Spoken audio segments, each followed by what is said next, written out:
Happy Monday, everybody. Ben and Woods, 97.3 The Fan. Great to be here with you on a Monday morning. As I texted my friend yesterday, I said, hey, he said, are you going to call in sick tomorrow? I go, no. Why would I call in sick? I'm getting paid either way, win or lose. Much like the players out there. They're getting paid either way, win or lose. Got to come in here, be here for the audience, get out of the house, go to work. Go to work. Don't hide from a bad stretch of baseball, certainly, in my opinion. I'm Woodsy. That's Paul Reindl. He's the executive producer. Good morning, Paulie. Hey, how are you? There we go. Doing great.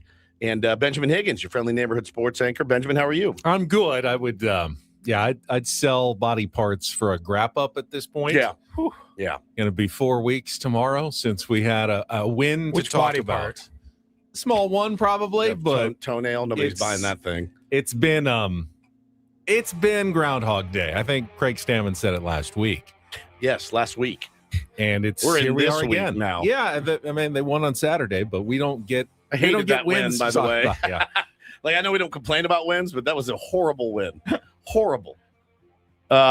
Tuesday, May 19th was the last time you tuned into your favorite morning show, Ben and Woods, and heard us play a grappa. Tuesday, May 19th. I don't even remember how the grap up goes. We were 11 games over 500 in first place, by the way. And now we are 2 games above 500. 8 games out of first place. 8 games out of first place. We haven't guttural screamed in months, it feels like, because you didn't get one that day. No, that was the start of a series. They ended up losing. Correct. From that was a month grass. ago. Can we start doing guttural groans? Yeah, 100%. I think I have found that scream therapy works fairly well. Just get it all out, scream at the top of your lungs. The other thing that works well, it was great, man. Yesterday was awesome. I had a really good Sunday, like the best Sunday I've had in a long time. Nice. I went out and played baseball again, and I know baseball's a touchy subject around here, but we lost. We lost the game 5-2. But I had such an incredible time. Did anyone hold the manager's feet to the fire after the game? I don't even know who the manager is. I have no idea. It's not me. I have no idea who the manager is. Maybe that's how it should be. It's on us players. We did not execute. Just FYI. We had plenty of opportunities. Did someone tell you what the signs were or anything before the game? No signs. We're all on our own. All on our own. But I had been playing. Sounds like incredible teamwork. Yeah. There. Well, I had been playing 18 AAA, and I realized, hey, man, it's too much. And I have no shame in my game. So my buddy plays on a 35 AA team and said, hey, come play with us. You'd love the guys. I said, great. That means age 35 or over. 35 and over. So I went and played with them. And, you're nervous because it's a new team. I only knew like one guy, maybe 2. So you're a little nervous. You want to play well. And, it was a different level than 18 AAA. I'll tell you that. The pitches didn't have an 8 or a 9 in front of them. So that was good. But it was a different, crafty lefty. Didn't you try to fish on the outside? I mean, you're still putting together good ABs. Man, I caught 3 barrels, got 2 hits. And barreling a baseball, it had been so long since I've done it. And I think that's my spark had been extinguished. And I got to do it twice. Hit 3 barrels, got 2 hits out of it. Felt so good to just put together a good AB and rip one. I love barreling a golf ball. It's 100%. just sitting there on a tee. It's on there on a tee. It's not even moving. God, it was so good, man. And then we finished. The other thing, the game was spectacular. It was guys making plays, nice plays. I mean, we were done in 2 hours. Done. 9-inning game. Lost 5-2. Made a little late rally. And I drove home on the verge of like happy tears, like literally on the verge of happy tears. I texted my wife. I go, I've been a little bit flat. I said, I was looking for a spark, and I said, I think I found it. I really like these guys. I'm going to go play with them some more. But it was just good, man. It was good to be back. Played good first base. It was just a fun day. And so that was nice. And then I got home, put the game on, and that brought me immediately down to earth. And then with like 2 innings left, my wife and kids had to go somewhere. So I go, I'm like, forget it. I went to the gym, and I just raged in the gym. and then went to the grocery store, made dinner, and I just felt so much better. It was a nice Sunday. They got home, and it was just nice. I feel like the Padres are affecting our city's collective morale right now. Oh, yeah, big time. I mean, I go anywhere. I went played golf with the GOAT on Saturday morning. Can't get away from it. Everyone comes up to me. Everyone's saying the same thing. What's wrong with this team? This team it's a hard watch right now. What do they need to do? Is it Stammen's fault? Is it Manny's fault? And that's just constantly everybody's question. I know not everybody is a baseball fan in San Diego, but certainly the people that I run into and talk to are feeling it right now. Me too. And we are in a bit of a collective funk right now in this city because our baseball team can't get out of its collective funk right now. And I mean, I feel it every single day. They just need to start playing better for all of our sakes. Yeah, I have probably 20 tier ones that DM me on Instagram, just stream of consciousness, literally like just stream of consciousness. Now I can, but I'm not going to respond as much as I used to. I just can't for my own, personal peace. Like they become tethered to you. And this guy's like, why would he throw that pitch there? I'm like, I don't know. Last night, it's 8:30. I'm going to bed. A guy DMs me. What do you think the basis of Manny's struggles are? I go, I don't know. I'm tired. I'm tired of talking about them outside of the time of which I'm paid to talk about them. Right. Literally stream of consciousness, like a game log. One guy just game logs me to death. Oh, man, great play. Oh, man, what was he doing there? Oh, why did Toddy go? It's just stream of consciousness. I got one. It's like getting texts, but they're not texts. I got one from, I assume, a listener last week during a game. And I had no idea who it was. It was just a number, a text. It was just a number. They had texted me something similar like 3 years ago, and I hadn't then responded. And it was just like in the middle of the game, effing Stammen, guys gotta go. Right. And I'm like, huh? So weird. Who the hell is this? So yeah, it's I feel that too. And everywhere I go as well, and it's a lot like, bro, the one that gets me is this. You've had 5 losses in a row. It's Friday. You finally wrap up and you get home and you're like, I'm tuning out until the game starts. I got Adam texting me about the Padres at 11:30 a.m. on a Friday.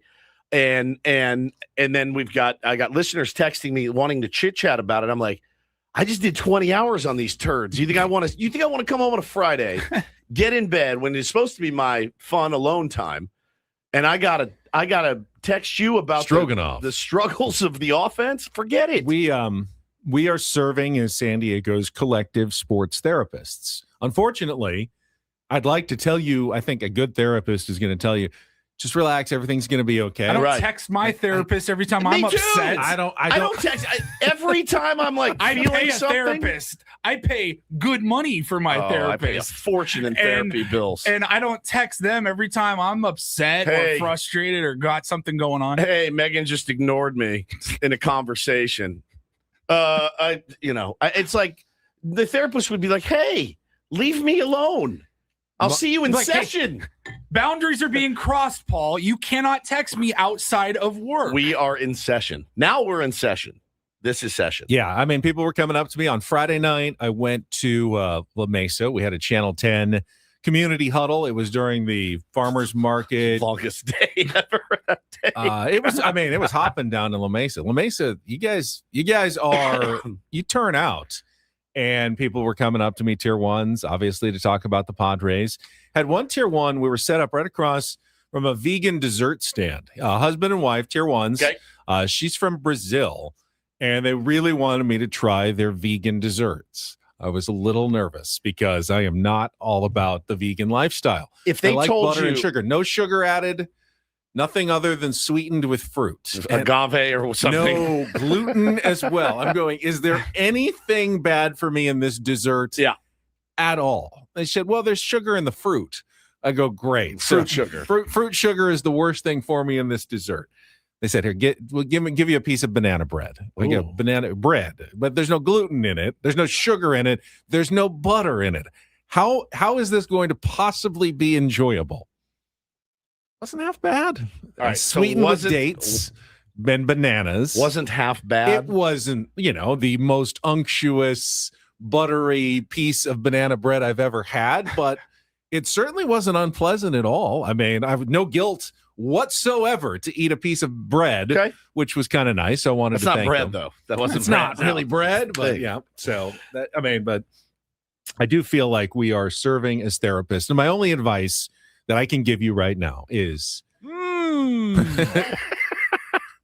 there's the games last for about 2.5 hours.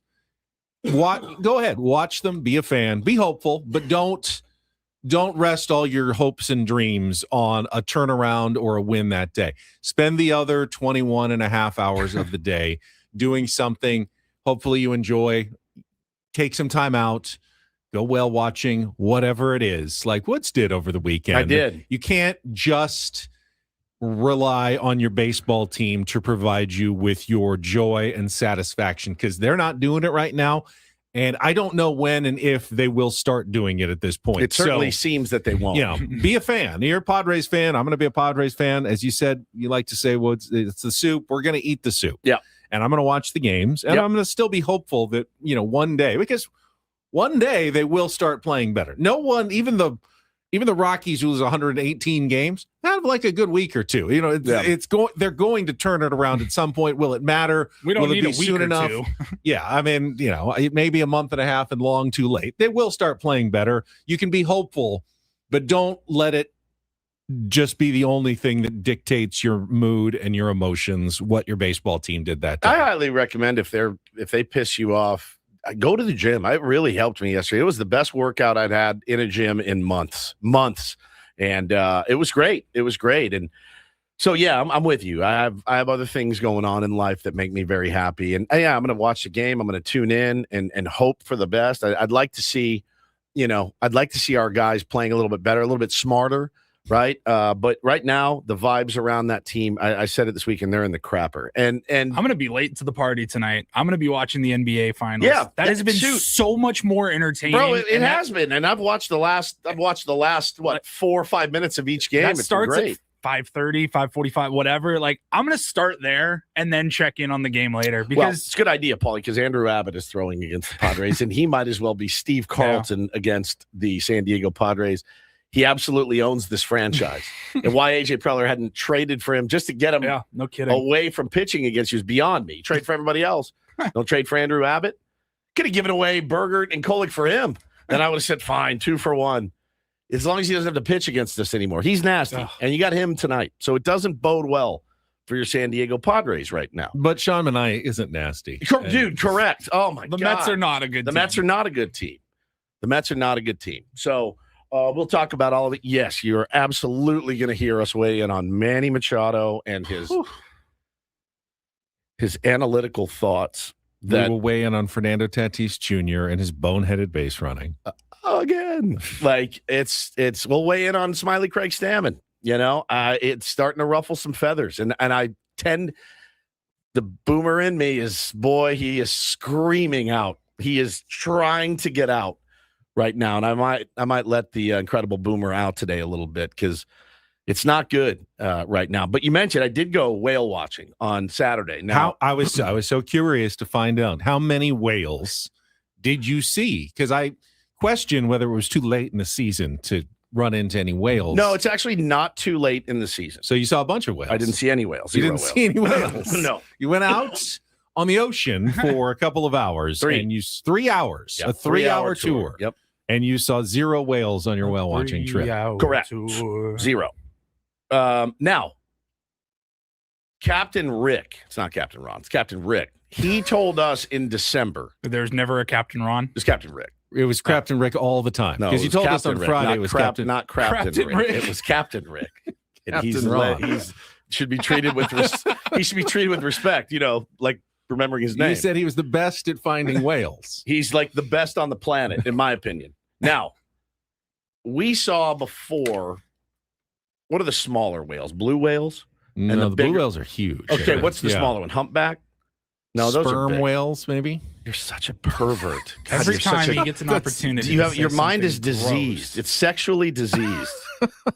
I can't remember. There's one which we saw before, and he goes, "Hey, come back in June, July, and you guys will see the big ones." Beluga whales. I don't know if it's beluga. I don't think they're belugas. They're the white ones. But anyway, they're supposed to be huge. So we go out now.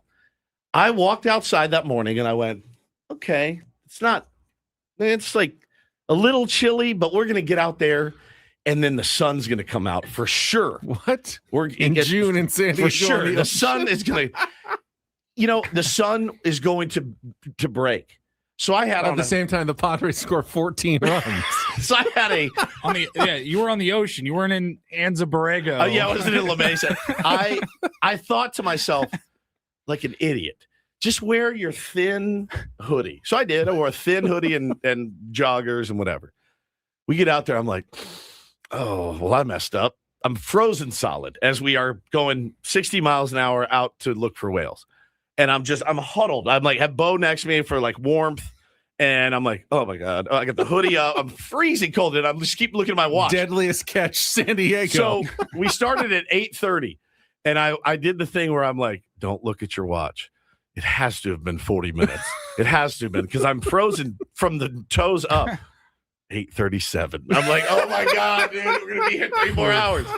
So we get out and he's looking and, listen, there's no guarantee that you're going to see whales. But my friends, we happened upon, in Captain Rick's words, the biggest pod of dolphins that he's ever seen.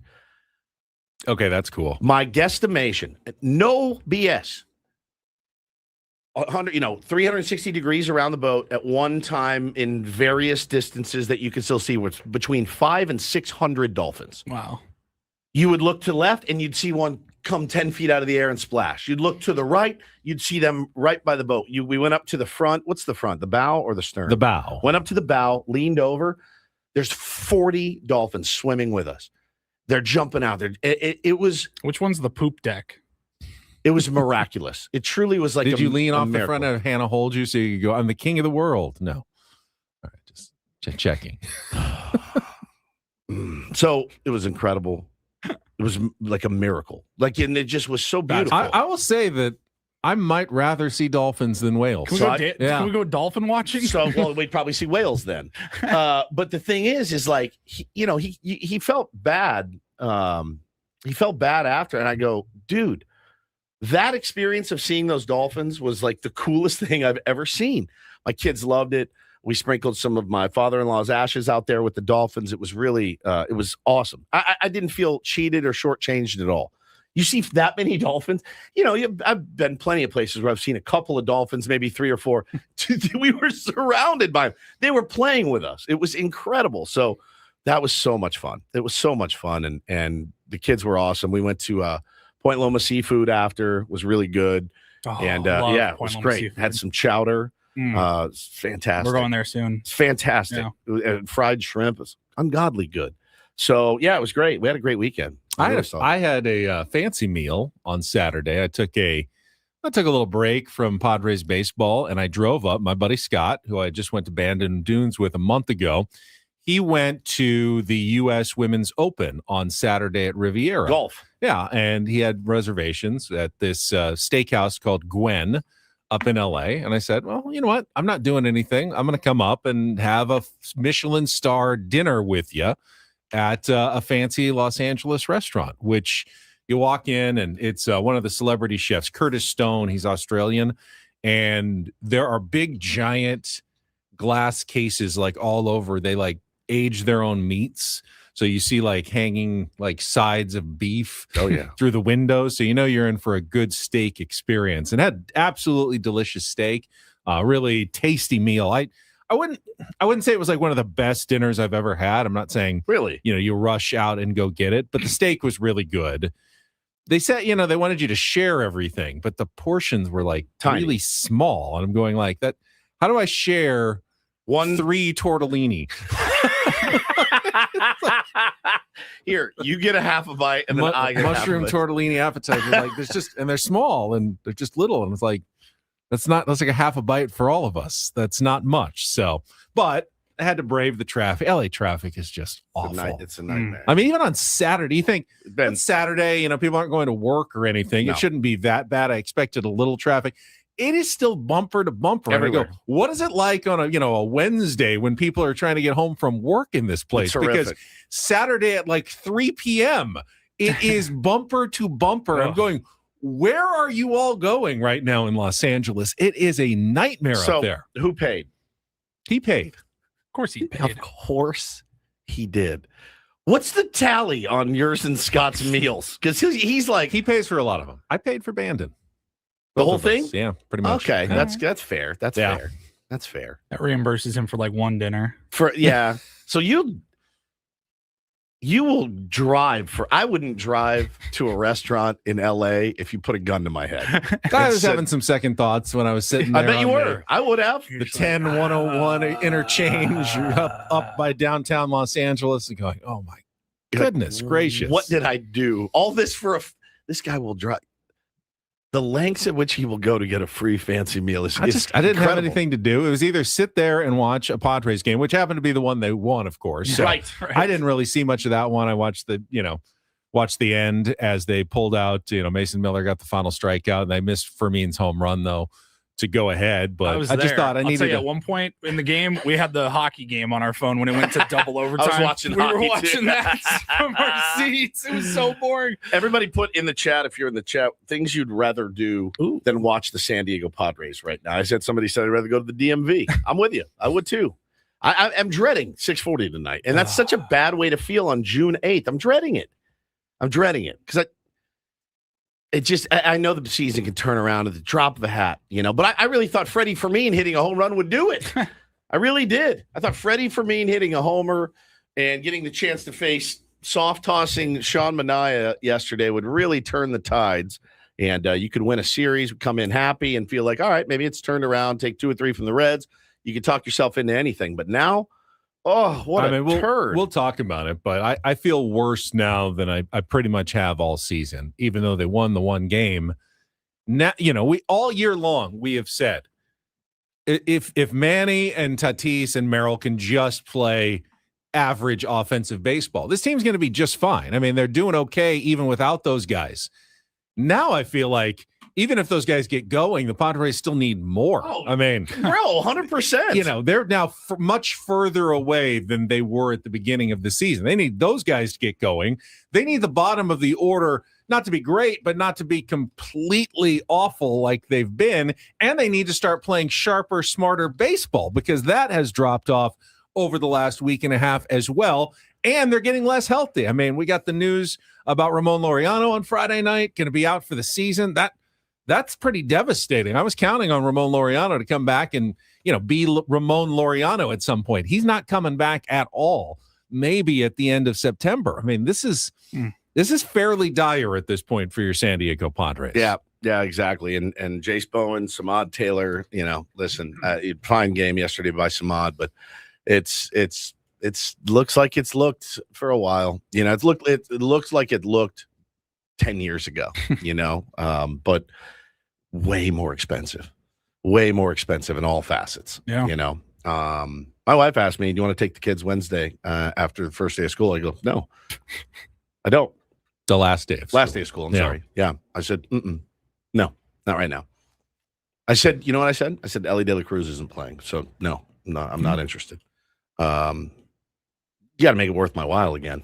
You really do. You got to show us something. I think the fans deserve a lot better than what they're seeing, especially at home right now. They keep telling us they will be fine and they will find their level and they will show us something soon. So do it. Go ahead and do it. We're all ready to jump right back in. If you start playing well. Gosh, are you telling me they haven't played their best baseball? That's kind of been the message. Which I kind of feel like maybe they have played their best baseball. I feel the same way, and it was early in the season. Yeah. I don't know that it gets better than the first whatever it was 2-3 weeks of the season. Yeah, it's tough. Well, we will start with another crap up. We'll come back. We'll set the menu for the Monday edition of Ben and Woods. We do appreciate you joining us. Therapy in session until 10 o'clock this morning with Ben and Woods, broadcasting live from the Bill House Studios. We know how on a Monday morning on San Diego's #1 sports station, 97.3 The Fan.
He just here. I'll show you a little. Just a little. Please Just a don't. little bit. What hurts on you? Nothing at all. A little bit. Not that now. So let's say whatever you're about to touch is the only thing. Let's say It's gonna hurt. Right? All right, yeah. Okay. Pretend your knee hurts. Pretend your knee. It's going to in a second. Right here. Oh, that is not pleasant. Hey, player, this is all yours.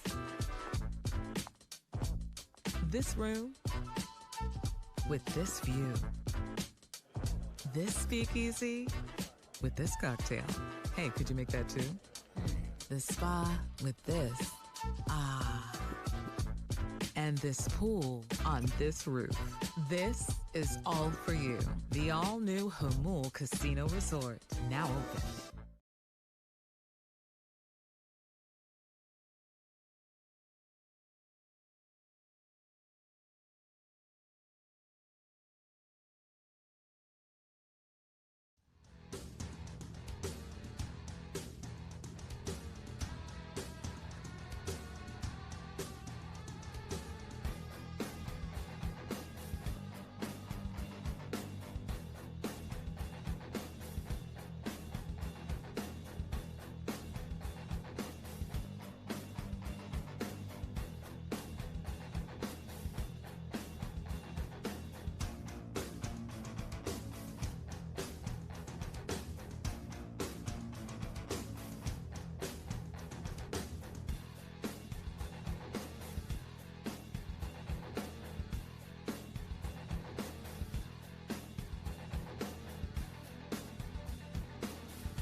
Ben and Woods brought to you by David P. Shapiro, criminal defense attorneys, helping good people regain control of their future when charged with a crime since 2010. Visit davidpshapirolaw.com. Had two people come up to me this weekend. Two people that I respect asked me the same thing. Is Craig Stammen too nice to be a Major League Baseball manager? Not if you're winning, then it's fine. If you're losing, then yes. I didn't know the correct answer to that. I don't know if it's possible. Is it possible to be too nice of a person? Yes. I think he's competitive. I think he's competitive. I mean, I've seen a number of people, fans online calling for Craig Stammen's job in the last few days. Me too. On Memorial Day, which I don't think was that long ago, week and a half ago, like ESPN did its Memorial Day look and proclaimed Craig Stammen as the National League Manager of the Year. I don't know how we've gone from National League Manager of the Year to in over his head 2 weeks later and much too nice to be a skipper. But I know how. You've won 2 games 10. out of 16 or something. Yeah. That's how. Was it Craig Stammen's fault that they have fallen apart the way that they did? Listen, they're not going to fire all the players. So somebody's going to, somebody's the scapegoat. And whether it's right or wrong, or, you said it for many years, everybody does. You take that job, you're hired to be fired every single time. So, Bob Nightingale got a little spicy. He did. Yesterday. I saw that. Adam sent this over. Bob Nightingale posted yesterday afternoon, 3:45 p.m. He said, someone is going to lose their job with Manny Machado's struggles. He is now hitting 169 with a 596 OPS nearly halfway through the season as the Padres are in a free fall. I'll tell you one person who is not going to lose his job. Manny Machado will not lose his job over Manny Machado's struggles. So Xander Bogaerts will not lose his job over Manny Machado's struggles. Who are the possibilities? We have talked about it. The hitting coach, Steven Sousa Jr. Nick Castellanos might have lost his job because of Manny Machado's struggles. Fair enough. It's possible. But that tweet from Bob Nightingale came out after they had already gotten rid of Nick Castellanos. No, I'm just saying. If someone loses their job, it really has to be the hitting coach, the manager, or I guess you can look to the front office. I'm not sure. I don't think A.J. Preller is going to lose his job over Manny Machado's struggles anytime soon. But, what is the answer that Bob is looking for in that tweet as to who is going to lose their job because of Manny Machado's struggles? Well, I think the obvious answer is Steven Sousa Jr. That's the obvious one. They're dead last and everything. Look, personally, I don't think it's going to change much. But at this point, you almost kind of have to. Agreed. But we've seen it's a carousel of hitting coaches that have come through here. I don't think if they fired Stammen even and brought in Albert Pujols tomorrow, which is who everybody wants, I don't think this team starts hitting tomorrow. Yeah, I don't either. I mean, again, it's weird, man. I'm always in a weird position because I had a guy the other day say, here you guys, you're right, you're defending Steven Sousa Jr. And I said, I'm not. I don't care. Like, I don't care. I'm holding the players accountable. You want me to hold the manager and Steven Sousa Jr. accountable? Okay, fine. They can only do so much. I'm holding the players accountable. That's who I'm holding accountable. I hold Jackson Merrill, Xander Bogaerts, Manny Machado. Right, like it, and I feel like I'm taking crazy pills because the flagship would never hold the manager accountable. How about the $1 million players? Those are the ones that I'm holding accountable. They're the ones that stink. I mean, if AJ and upper management make a bonehead contract decision or whatever, we don't blame, Jackson Merrill. Right. Like, How could Jackson Merrill do this? We blame the people that made the decisions that were responsible for those actions. Like, why does it not work on the field? Why are we blaming everybody but the players? Right. I'm always going to but here's the other thing. I'm always going to praise the players. And I'm always going to, and not the hitting coach and the manager. I'm going to praise the players when they hit. I'm not going to go, God, that's Steven Sousa Jr., man. He's got them so locked in. No, I'm going to praise the players. So they get the ire, but they also get the praise. It's all them. Now, then, it leads to the obvious question. Well, why even have a manager? Great question. Yeah. I have no idea. At this point in 2026, what's the purpose of a manager other than you need a figurehead? You need somebody to go out there to do the lineup cards, give the lineup cards to make the lineup change. I think you can legitimately, if you want, to blame the front office for bringing in the wrong players, if that's what you think. It's a bit of erasure to say they shouldn't have signed Manny. They shouldn't have traded for Tatis. They shouldn't have drafted Jackson Merrill. That these were all bad decisions. Well, they haven't looked like bad decisions for the last 4 years when they were leading the team to the playoffs. And they have at times making the All-Star, but you still take your chances. Regularly making the All-Star squad in the National League, finishing in the top 10 of MVP voting over and over again. All three of them. All of that seemed like good decisions for the last few years, and then all of a sudden, now over the last couple of months, we can't just say, "Oh no, that was those good decisions that we loved a year and 2 years ago are now bad decisions that the Padres made." Sure.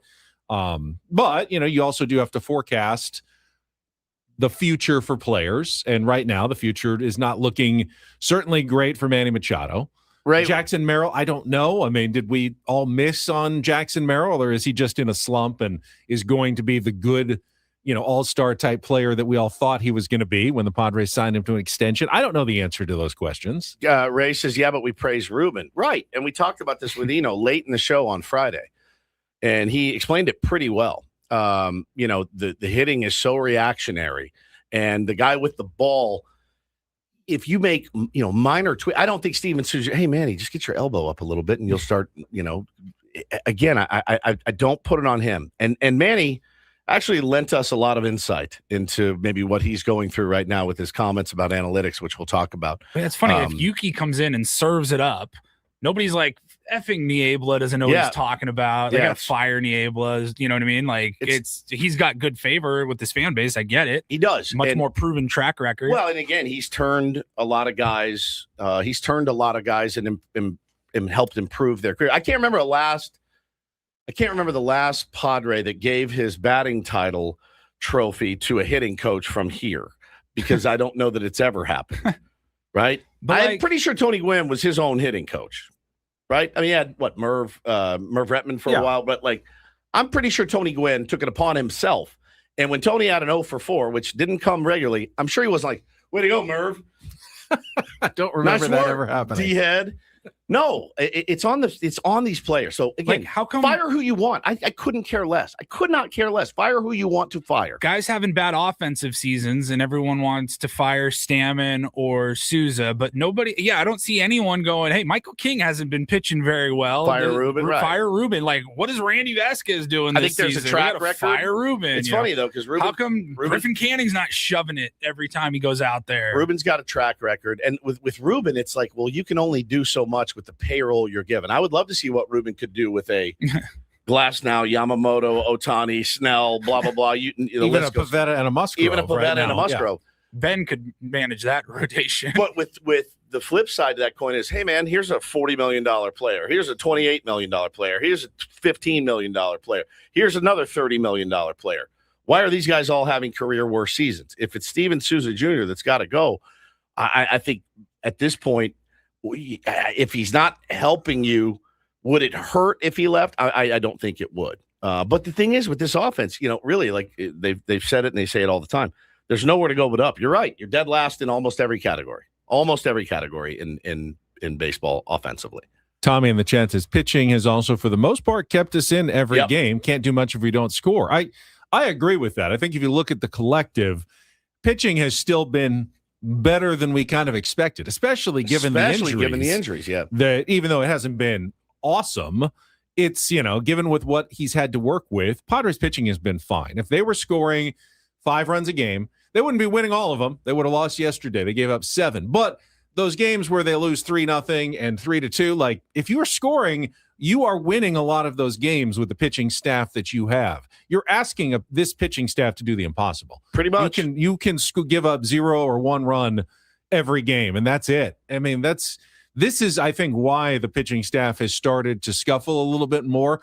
They know they're in an impossible situation from the first pitch of the game. Yeah. They're pitching like it's the bottom of the ninth, and if I give up a run, the game is over from the first pitch of the game, because they know it probably is. We fall behind 1-0. It is close to an insurmountable deficit at this point for the San Diego Padres. Yeah, we're back in those days, and that is not great. I've heard this a couple times. Ken says, didn't Manny work with Aaron Judge's hitting coach over the offseason? I never saw any indication that he worked with Teacher Man. He is not employing the Teacher Man swing right now at all. So I have not seen any proof of that. I don't know that that's the case. That guy is a bit of a quack by all accounts. And you know who Teacher Man is? It's pretty wild. But he's Aaron Judge's guy? Yeah, he's Aaron Judge's guy. I mean, he seems to work for him. Right. Like it's like making Aaron Judge, Paulie, you could teach Aaron. You know what I mean? Like if you had the information, I'm pretty sure Aaron Judge. I'm Michael Jordan's free throw coach. Right. I'm pretty sure he's going to be a good hitter no matter what you do. And it does work for him. There's no question. But again, guys aren't lining up in droves to go work with that dude. And if you've seen him on Twitter, he's a lunatic. I wouldn't teach any of my kids that. Maybe I should if they hit like Aaron Judge. But I think Aaron Judge hits like Aaron Judge because he's Aaron Judge. That's my guess.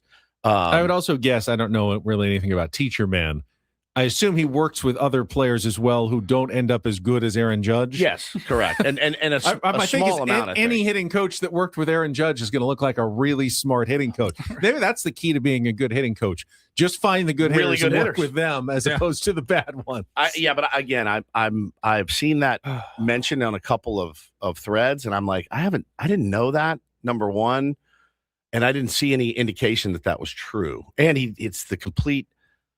He doesn't. He's not swinging the way that guy teaches the swing. So I don't know that that's true. All right, we will talk about all of these things this morning. Here's what we've got coming up. We'll have our Padres crap up momentarily. 7 o'clock hour, we'll continue to discuss the weekend, the win, Friday's ugly loss as well.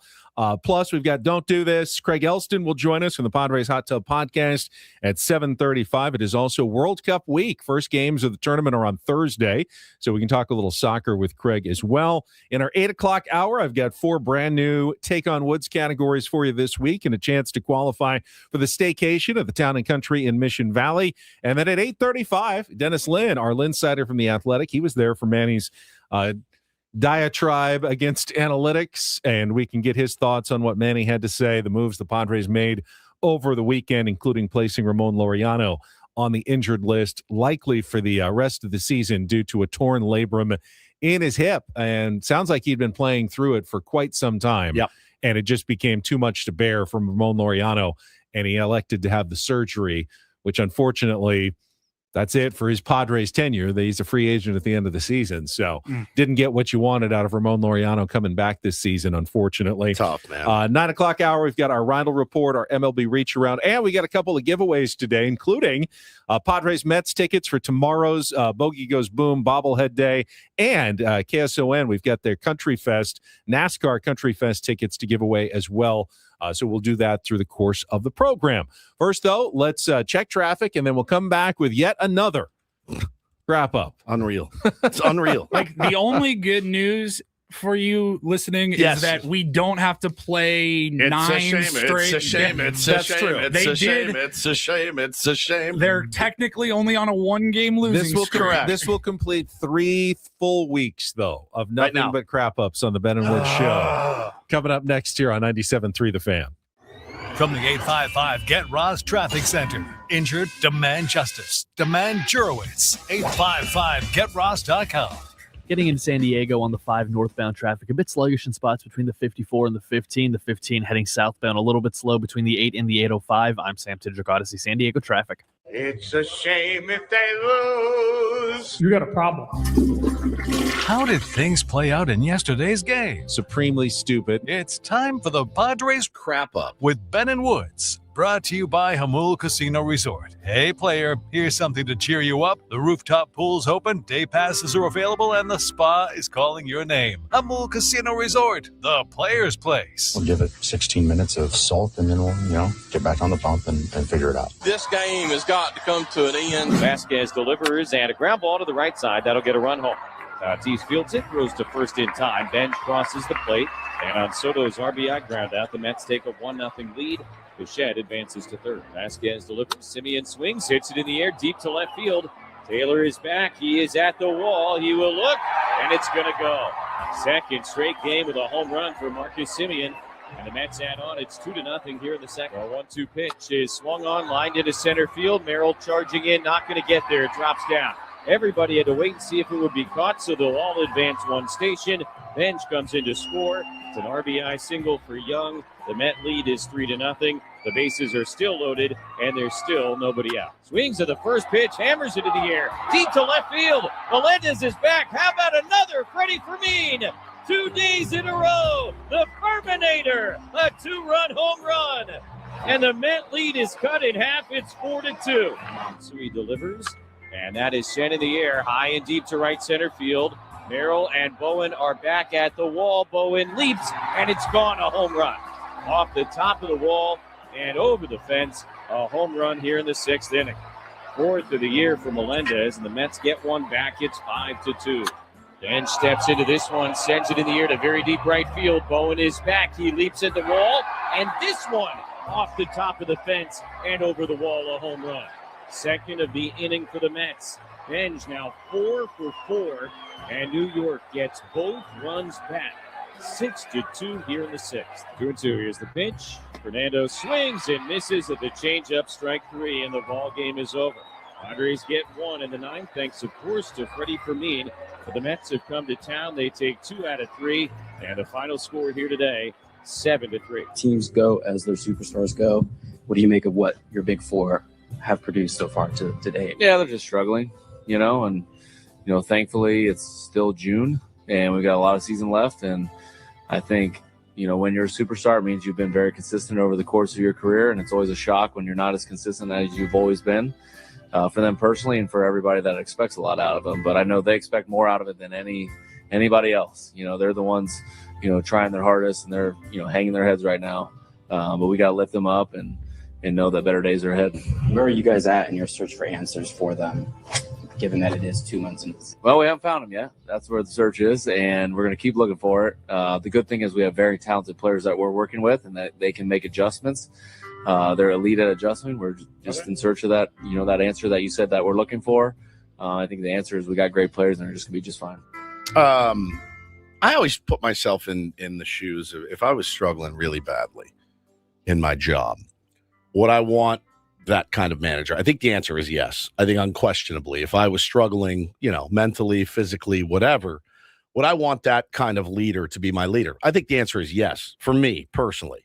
If I'm having a bad run, guy to put his arm around me, pat me on the back, let me know, hey, man, you're great at this. Don't worry about it. I think I would, other than a guy conversely, a guy screaming at me, right, getting in my face. I think I would. There are people that need the opposite. Sure. Yeah. And that's on Craig Stammen to learn how to, that's right, what kind of being a manager is. You're managing 26 individuals and you got to learn who needs the pat on the back and who needs you to, light a fire under their ass. Yeah, it's just tough because, even me, Friday night after they lost and he's up there, he's smiling and, and I'm like, it's not funny. This is not funny. This is not funny. This is not funny. I think it's a defense mechanism, honestly. Yeah. But I think I'm like, in my mind, I'm like, nobody wants to see you smiling. They want to see you sullen. They want to feel like you're taking this home with you. And I'm sure he is. But I'm also, it's hard to ask somebody to be something that they're not. Does that make sense? Are there any managers nowadays that don't have their players' backs in Major League Baseball all the time? Yeah. Mike Shildt certainly did. More than Craig Stammen did. Let's not go back and say last year Mike Shildt would be lighting up this team. No, he would be gaslighting us even more than Craig Stammen is about what his team is doing. Had he been in this Manny's a 14-time, whatever. Yeah. Let's not change. Bob Melvin had his team's back when he was manager of the Padres. Jay Stingler, he got criticized because for one moment he didn't have Fernando Tatis Jr.'s back, and it probably ultimately ended his tenure as manager a few months later because it didn't work out. So, every manager has their players back pretty much 100% nowadays. There are no more Dick Williams, who was it essentially recently? Are nothing but railing against their team constantly. Who was it? There was a couple recently that we were like, whoa. He went out he went after his own player. Who was that? Oh, it was Pat Murphy. Pat Murphy's got some of that in him, Yeah. He's got some of that in him but again, I think with a young player, it's probably a lot more acceptable to do than to a guy with 10, 15 years in the league. But how much leeway do you give somebody? How much do you keep, just trusting that they'll figure it out? I don't know. But I don't know. Yeah, it's tough. This is a good point. The manager says he doesn't know what the answer is. It's a huge problem. Most good leaders have a plan, especially when it's bad times. And I think, in baseball, the plan is, hey guys, go out and hit the ball hard and let the chips fall where they may. Go do what you have been paid handsomely to do. That is the plan. And again, that's why it falls on the players. They're not executing the plan right now. We can go through some of the specifics of yesterday's game, including very bad base running mistake by Fernando Tatis Jr. Yep. Didn't cost them the game. In fact, I think the first inning was the most frustrating inning for me. We'll get to all of that coming up. Hour number 2 of Ben and Woods next year on 97.3 The Fan. We'll be right back.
hotline. It's not Big Bang Banking, it's better. I have Craig Elston joining us at the bottom of the hour.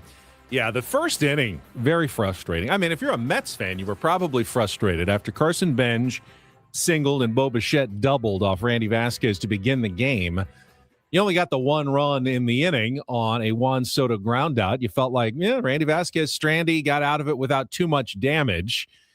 But the Padres have had such trouble scoring early. You also felt, they're down 1-0. Are they ever going to come back and take a lead in this game? So when they started the bottom of the first inning, walk against the opener, Huáscar Brazoban. Huáscar. Okay, some patience. You got two guys on base, and you've got a guy who's been your best hitter pretty much for the last month in Ty France at the plate. Boom, double play. Yeah. Just like that. Boom. Just whatever seems to be able to go wrong for the Padres right now is going wrong for the Padres. Just like that. Double play. Just like that. And then you were in the same situation you've been most games. Marcus Semien hit his second home run of the series in the second inning, and you were down 2-0 for a while until the fifth when Carson Benj, who had a big game. Good young player, by the way. On that first inning, because I texted you guys. Yeah. I hated how that only goes down as a 0-for-1 RISP because you left 0-for-2 whoever on first. Was it 0-for-2? Well, France was an 0-for-1 because he had a double play with a runner at second, and then Manny was an 0-for-1. It looked so much worse watching it than how it looked if you missed it and you were kind of catching up on the game. It was, I agree 100% with you. I felt like that was a massivly lost opportunity there. It certainly was. You could have set a good tone for the game. Might have had to force them to use Sean Manaea in the inning. They were talking about it. May have changed he was warming up the whole equation. Then he gets to get a fresh inning coming in the second. He rolls for a few, and the Padres can't score anything. And then Carson Benj starts another rally in the fifth. They knock Vasquez out of the game. End up getting another bloop RBI single and a sac fly. But when you've got runners on base and you don't need to score that many, that's fine. They didn't need a giant hit there. They just needed to add on. They did, which made Freddie Fermin's 2-run homer instead of a tying shot. It was still down 2 at that point. Yep.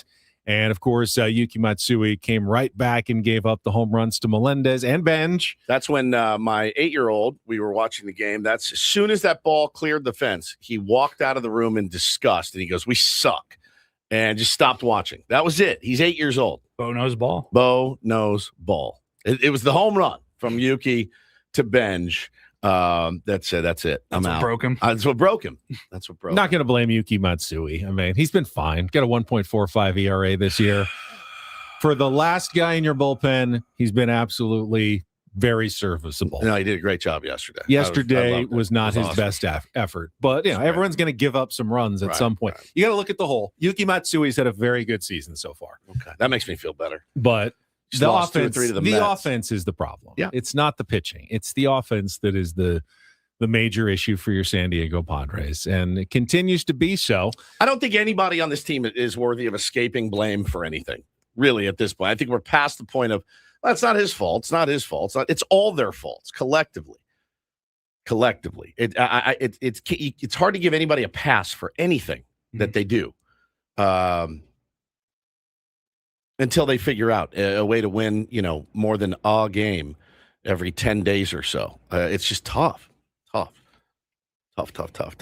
Well, let's have a conversation about what Manny Machado said over the weekend. Yeah. Well, wait. Let's talk about Tatis. Oh, Tatis's base running error.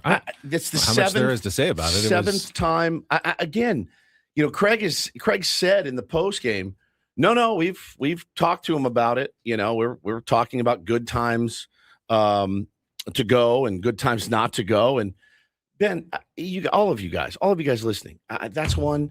Manaea is on the ropes. He's on the ropes, and you let him out. This dude's been in the league a long time. He knows damn well I cannot get thrown out at third here. I'm in scoring position. This dude's on the ropes. Our 3 and 4. I mean, settle down. But our 3 and 4 are. By the traditions of baseball, those are the guys you want coming up. You're 3, 4, 5. On what are you thinking? It's the second time in a week or something he's done this. Here's the post-game exchange talking about that play yesterday. Tatis trying to steal third base, already in scoring position for Ty France. What do you make of that decision there? Yeah, unfortunately, he got thrown out. But, we preach being aggressive and trying to push the limits, and I'm not going to crucify anybody for making a mistake. But what is the line between aggressiveness and recklessness? That's it. Are we approaching You're looking at it? Because he has been caught 7 times. Yeah, he has been caught 7 times, and we're continually coaching him on the right times to go and the wrong times to go. And sometimes, it's a 50-50 shot. But I like him taking the chance and being aggressive and trying to make something happen. Was that a right or wrong time to go? When Toddy goes, I think it's always the right time to go. I'll have his back no matter what. And I believe in that kid. That kid, when he's going like that, we go. And he's trying to create some offense for us, and I think it's a great thing. Is that just a political answer to not drag a guy in the media? Good on Jeff Sanders for pressing him a little bit, even though he didn't get him to change his tune. I mean, Craig Salmon did say it was a mistake. He called it a mistake. Yep. That's a mistake, and there's no other way to describe it. Now, old Tatis, I don't know, it felt like he could go in that situation, and he was so sure he was going to make it. He might get the catcher to throw it into left field, and he'd score there.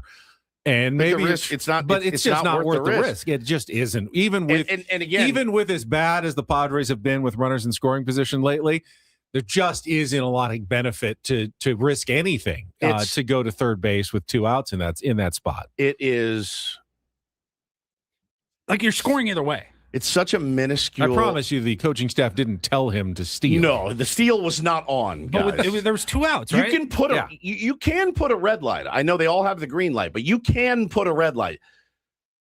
I'm sure Craig Stammen was thinking, I don't have to. Why would I need to do that? Because there's little league coaches around the country that are like, no, he's not dumb enough to run here. Right. Is he? Like, either way, even if you steal that bag, you're still on third. You're on third. You need a single. Either way, you need a knock. It makes me, and you're scoring on that knock from second. Dude, so Manaea is Rocky Balboa in like the eighth round. I mean, he is just like, he's getting killed, and you let him off the hook. I will agree with Stammen. There are no good Major League Baseball teams that micromanage every player on the base paths in every situation. Okay, not every situation. How about some situation? Okay, is there a big enough track record now to know that, okay, from now on we have to? Toddy, you're going to have to look in and get a sign. We're done with this.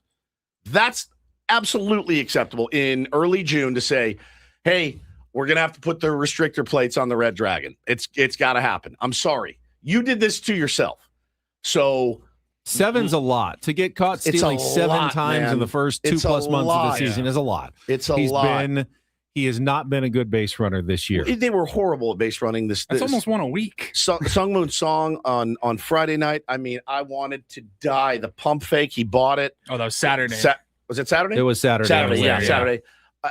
It's just, again, and I'm not even going to say the P word. I'm not going to say it because I'm tired of saying the word. Stop pressing. Stop pressing, start playing baseball, start doing the little things right. And running into outs consistently is just brutal. Conversely, you don't want station to station guys who are just standing out there waiting for something to happen, because with this team, nothing's ever going to happen. Well, that's really going to look bad. Until you prove that you can't run out, that's exactly what I want. Well, you can We're going to restrict if there was 1 out and he did that, I have no problem with him going and getting caught there. So you can still run. You just have to make it in the smart, correct situation. You can't go with 2 outs there, but you absolutely, if you think you can get there with 1 out, down 2 with the middle of your order coming up with 1 out, stealing third, you're already in scoring position. It's a minuscule. If you can get event. to third where an out scores you, I mean, you can take that chance. Okay, 100%. But he's taken it plenty, but not with 2 outs, and he's been thrown out 7 times. He's run into outs, and you know when your offense is going so. I love this. Hey, let's do things out of the norm to try to get this offense going. Let's do things we're literally incapable of doing to try to get the offense going. I really think the offense can get going station to station if you stop running into outs and stop giving away outs. You know, there was, when we talked to Bud Black 2 Fridays ago, he talked about, sending more runners to try to get an offense going and think they stayed out of a double play that night. Hit and runs I think there was a message at some point a couple of weeks ago. Let's try to run ourselves into some offense. Let's get going. But that message has been heard and overheard now. And now they are running in bad situations. and they're trying to do too much, as you said, on the base paths. And hey, look, man. I think there was a message. Hey, let's be more aggressive on the base paths. Let's try to, get some, offense going that way. But that hasn't worked either. And if it's Tarek Skubal, fine. I hate it, and I think it's a stupid play, but it's Tarek Skubal, and you're hoping he spikes one or whatever. No. Dude, Mania was dying out there, and you let him off the hook, and it's brutal. It's trying to do Imagine too much. that feeling if you're Mania. Like you're just oh my god! Is there anything better when you're pitching and they do some bonehead? You're like dying. Oh yes, I can't find the plate. Anytime I do it, find the plate, they're roping it off me. Oh, thank you. You love it. You love a guy swinging 3-0, popping it straight up in the air when you're dying. You're 3-0. Yeah. You can't throw a strike. And a guy swings 3-0 and pops it up. You let him off the hook. That pitcher's like, thank you, Jesus. Yeah. It's so frustrating, man. So frustrating. Meanwhile, I'll have to say, I was kind of baffled by Manny's comments about analytics. Me too. This was like shocking on Friday. I didn't even make much sense to me, honestly. And if you haven't heard him, this was Friday night after the 5-0 loss to open the series. A frustrated Manny Machado surrounded by reporters in front of his locker in the clubhouse after the game. I just wish we can get the analytics out the way. I think there's too many stats out there, too many stats, way too many numbers. I don't even know half of the stuff that goes up there. I look at the board sometimes and I'm like, man, I even ask some of the guys, like, what is WCCVBB, whatever it is? Like what are these names that are being created? You know, I mean, it's just. If he's hitting 280, this is the funniest conversation of all. We're laughing, we're playing it, we're having fun. If he's hitting 280 with 11 bombs, we are like, yes, this is so good. He sounds like your uncle that you've taken to the game, looking up at the board, going, what is the W plus OBP37? What baffles me, though. Keep going, though. Yeah, go ahead. Play a little more. It's just crazy to even keep up with. Weighted expected on base percentage? Is it? Is that what it is? Yeah, what is that? Yeah, it's crazy, dude. I mean, the pitching stuff, like FIP or something like that, I think, right? The fielding independent pitching. Yeah, like what is that? It's taking out the defense to say this guy. All right, so why would you have that stat? Isn't baseball how much of a stud a guy really is? Yeah, but it takes a team to win a ball game, and not just one person. One person could be that guy, right? So one person could carry a team, but this is a team sport. You don't win a championship by just one player. It takes a whole village to do it. So why are we creating these stats for? I think that's the problem with baseball right now. All right. Just quickly, Craig texted me. He's going to join us at the bottom of the hour. This was before the game, not after the game. Oh, it was before the game. On Friday. So this was even before the game. Yeah, this was when they were coming back to start the series. This is the part that baffles me. And, Manny's comments, it takes a team. He's more about the collective whole than any individual numbers. He doesn't have to look at those numbers. No one's forcing him to.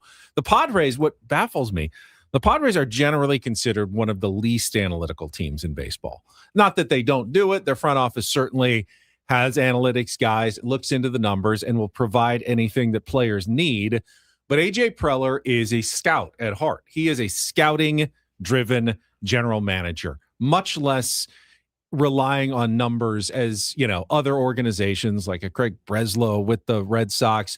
There are teams that are way more analytical than the San Diego Padres. The analytics did not say that Jackson Merrill was the guy out of all your prospects that you hold on to, and he was going to get the big statue contract. I think the funniest part of all of it, and I did not verify this, but I'm going to take these analytic folks at their word. Saw a couple of tweets saying, the funny part about all this is that analytics would actually tell you that Manny's not as bad as his batting average indicates, and that his season isn't as bad as the old school numbers say, because the deeper dive into analytics tell you that Manny's actually due for a breakout and he is on the right track. But if you don't understand that and all you do is crap on him, kind of tough, right? Like literally guys that are like contradict yourself. It kind of contradicts yourself. And again, I understand, trust me, I understand the mentality of I'm overloaded. I just need to get back to basics and see ball, hit ball. You hear it all the time from great hitters like, all right, this is great, but I need to get back. There is such thing as too much information. There is such thing as too much information. What this, and this is pure speculation on my part, but this is what we get paid to do. I get the sense that Manny doesn't want to hear from Steven Souza at all. I get the sense that he's not listening to any of it. Not that Steven Souza is some drive line metrically analytic person, but I know he comes from that background. That makes it a really hard thing to do, to be the hitting coach, to be like, all right, man, here's what I got for you. No, bro, this is too much. I just want to see the ball and hit the ball. Oh, okay. Well, there's nothing you can do. You can't force a guy. It's not high school.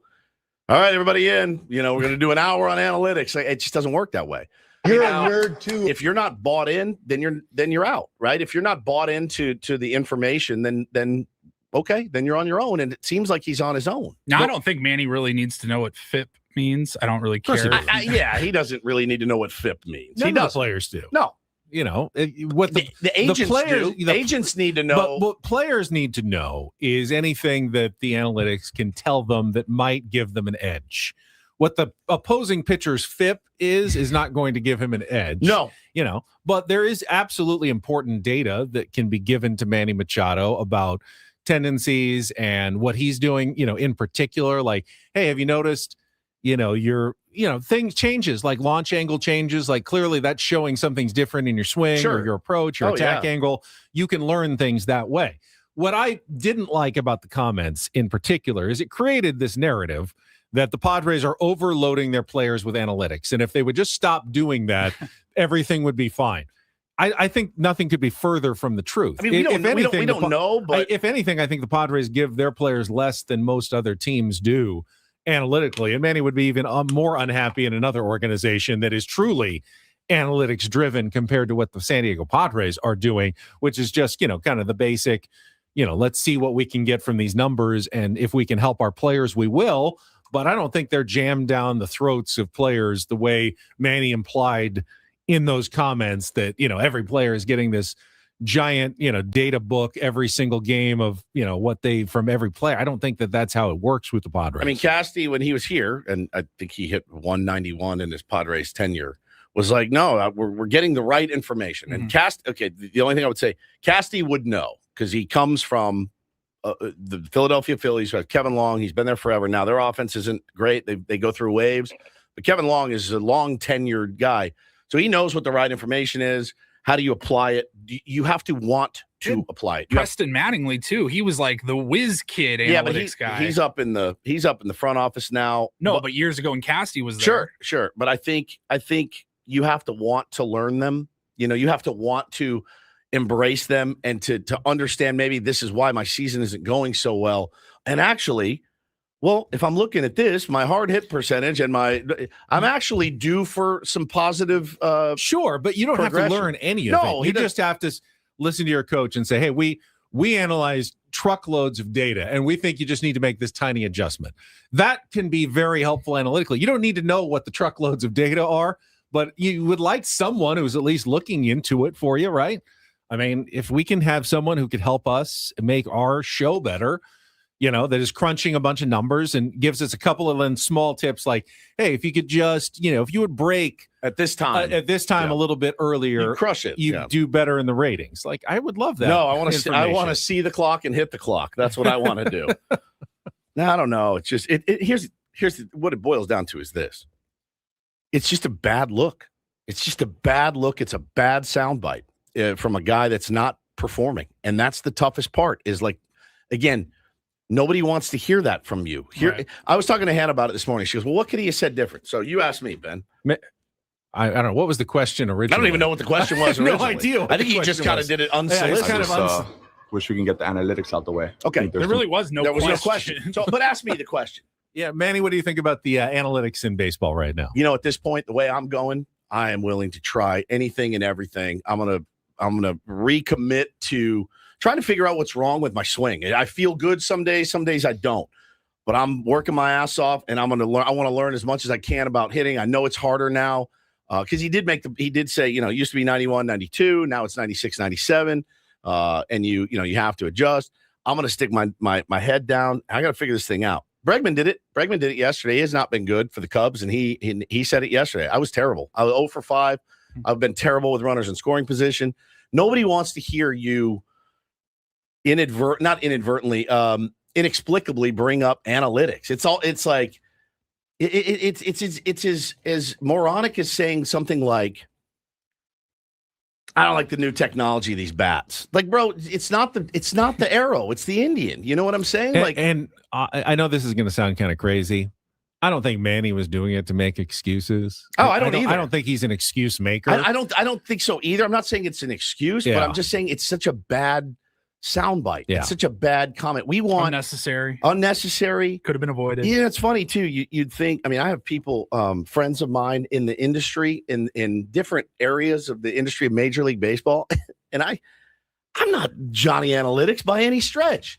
But I hear them talking. I'm like, you literally work in the game right now, and you are taking a huge dump on things that may help, your team or your client or whatever it may be. Like, I don't understand how you haven't at least tried to figure some of this stuff out. It's kind of baffling to me. But hey, by the way, his sentiment is not an uncommon one. It's a almost way more common than you think it is in baseball. Not saying it's right, but it's very common. Our analytics guy says we've gone way too long on this segment, and I better break soon or we're going to have to miss. Don't do this entirely. We got Craig Elston coming up. Please don't go anywhere. It's Ben and Woods broadcasting live from the Bill House Studios on San Diego's #1 sports station, 97.3. Count that as one. So that was one. That was one. Don't do this. Thank you. There. All right.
Hey, player, this is all yours.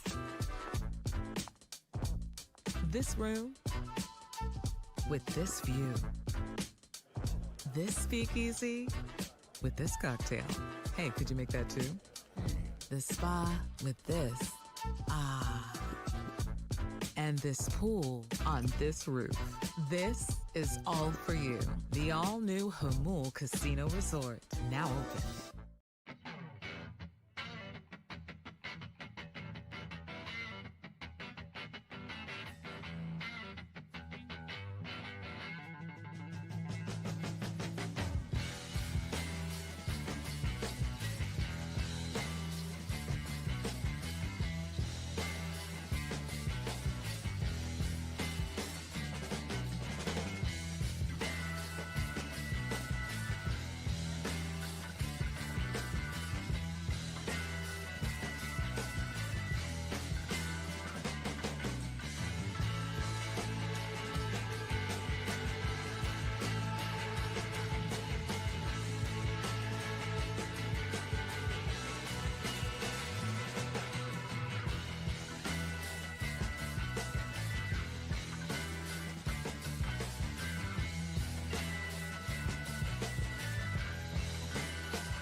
Hey, player, this is all.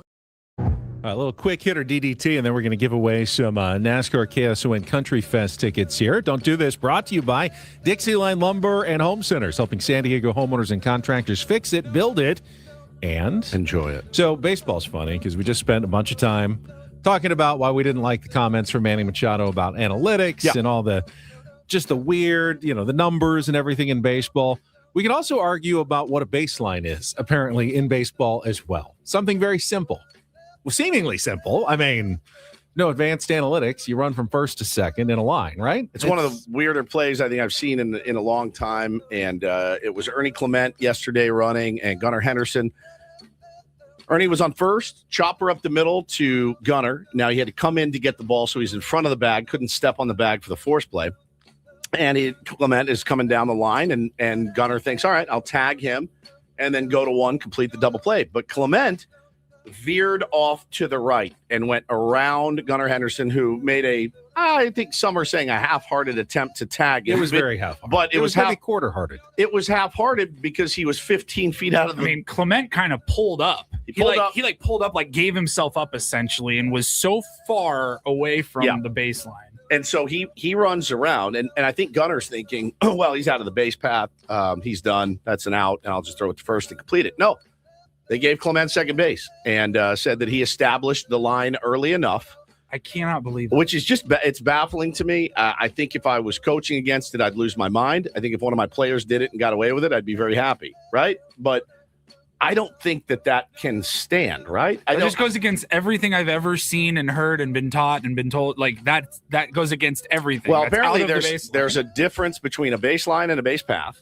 And the umpire said, no, he established his path early enough so that he could avoid that tag, and you have to make an attempt to tag him. I've watched it 1,000 times. I've read. I mean, I'm looking at it. I got a screenshot saved right there. As he's starting to run to second, he's running really right at it, and then a few seconds later, he's turned to center field. Looks like he's running to center field.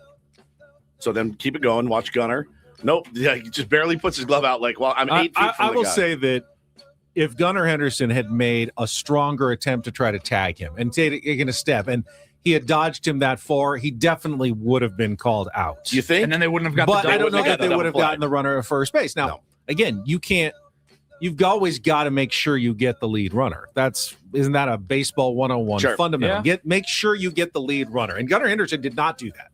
Well, and you know why he relied on hoping that the umpires would make that call. You know why he rather didn't? than make sure he got the lead runner, because he could have gotten absolutely. He could have turned around. He could have gotten Clement. There's no way Clement would have been safe if he had made an effort to get Clement. And I wasn't watching this game like that's not challengeable, or can the umpires talk to each other? In his mind, though, as soon as you, the shortstop, catch that ball, and you see homeboy start running the center field, you're like, well, you're out. Right. Right. I don't blame him. But he's not out until the umpire will call, you're out of the baseline, you're out. You'll hear him say it. Until he does that, you have to pursue He's the not guy in the thinking baseline. that. He's not thinking that in the he's heat thinking, of a play. bang, bang. He's out. He's now out. I got to get this throw off to first. That's right. He's not you listening can't just to the give umpire. up on the guy until the umpire calls him out. He's not out until the umpire calls him out. And once you gave up and the umpire hadn't called him out, I don't know. Part of that, I think, is on Gunnar Henderson for not going. Turned out to be huge. It's huge. They lost the game. The Blue Jays ended up getting Clement home, and they ended up rallying for the win. It was an incredibly important part of the game, but I do think you have to actually try to get the out. You can't just assume that the guy is going to get called out without even making an effort to tag him. I think, you've been playing shortstop for 20 years. In your whole life. And you've never seen a guy veer to center field, ever. Never once have you seen it. They'll stop. They'll give themselves up. They'll slide. They'll avoid. It's whatever. But, you've never seen a guy run to center field and then be called safe. So Gunnar, I guess, should have taken it, stopped his momentum, done a dead sprint out in the center field with Clement. So then if Clement... Chase him to the bullpen. If Clement had stopped and juked him like a wide receiver, would he have been safe? Or because he established that baseline, he needs to continue on that baseline? You see what I'm saying?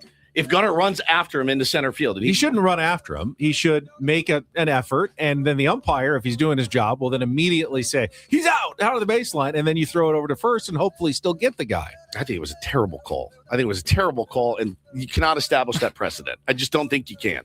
If that is a loophole in base running, watch for 20 teams to do it tonight. I mean, it is. I don't get it. It's super rough, man. I just think. I think for him in that moment to be like, all right, well, I'm going to go after him, and hopefully the umpire makes the call. Getting the lead runner is clutch.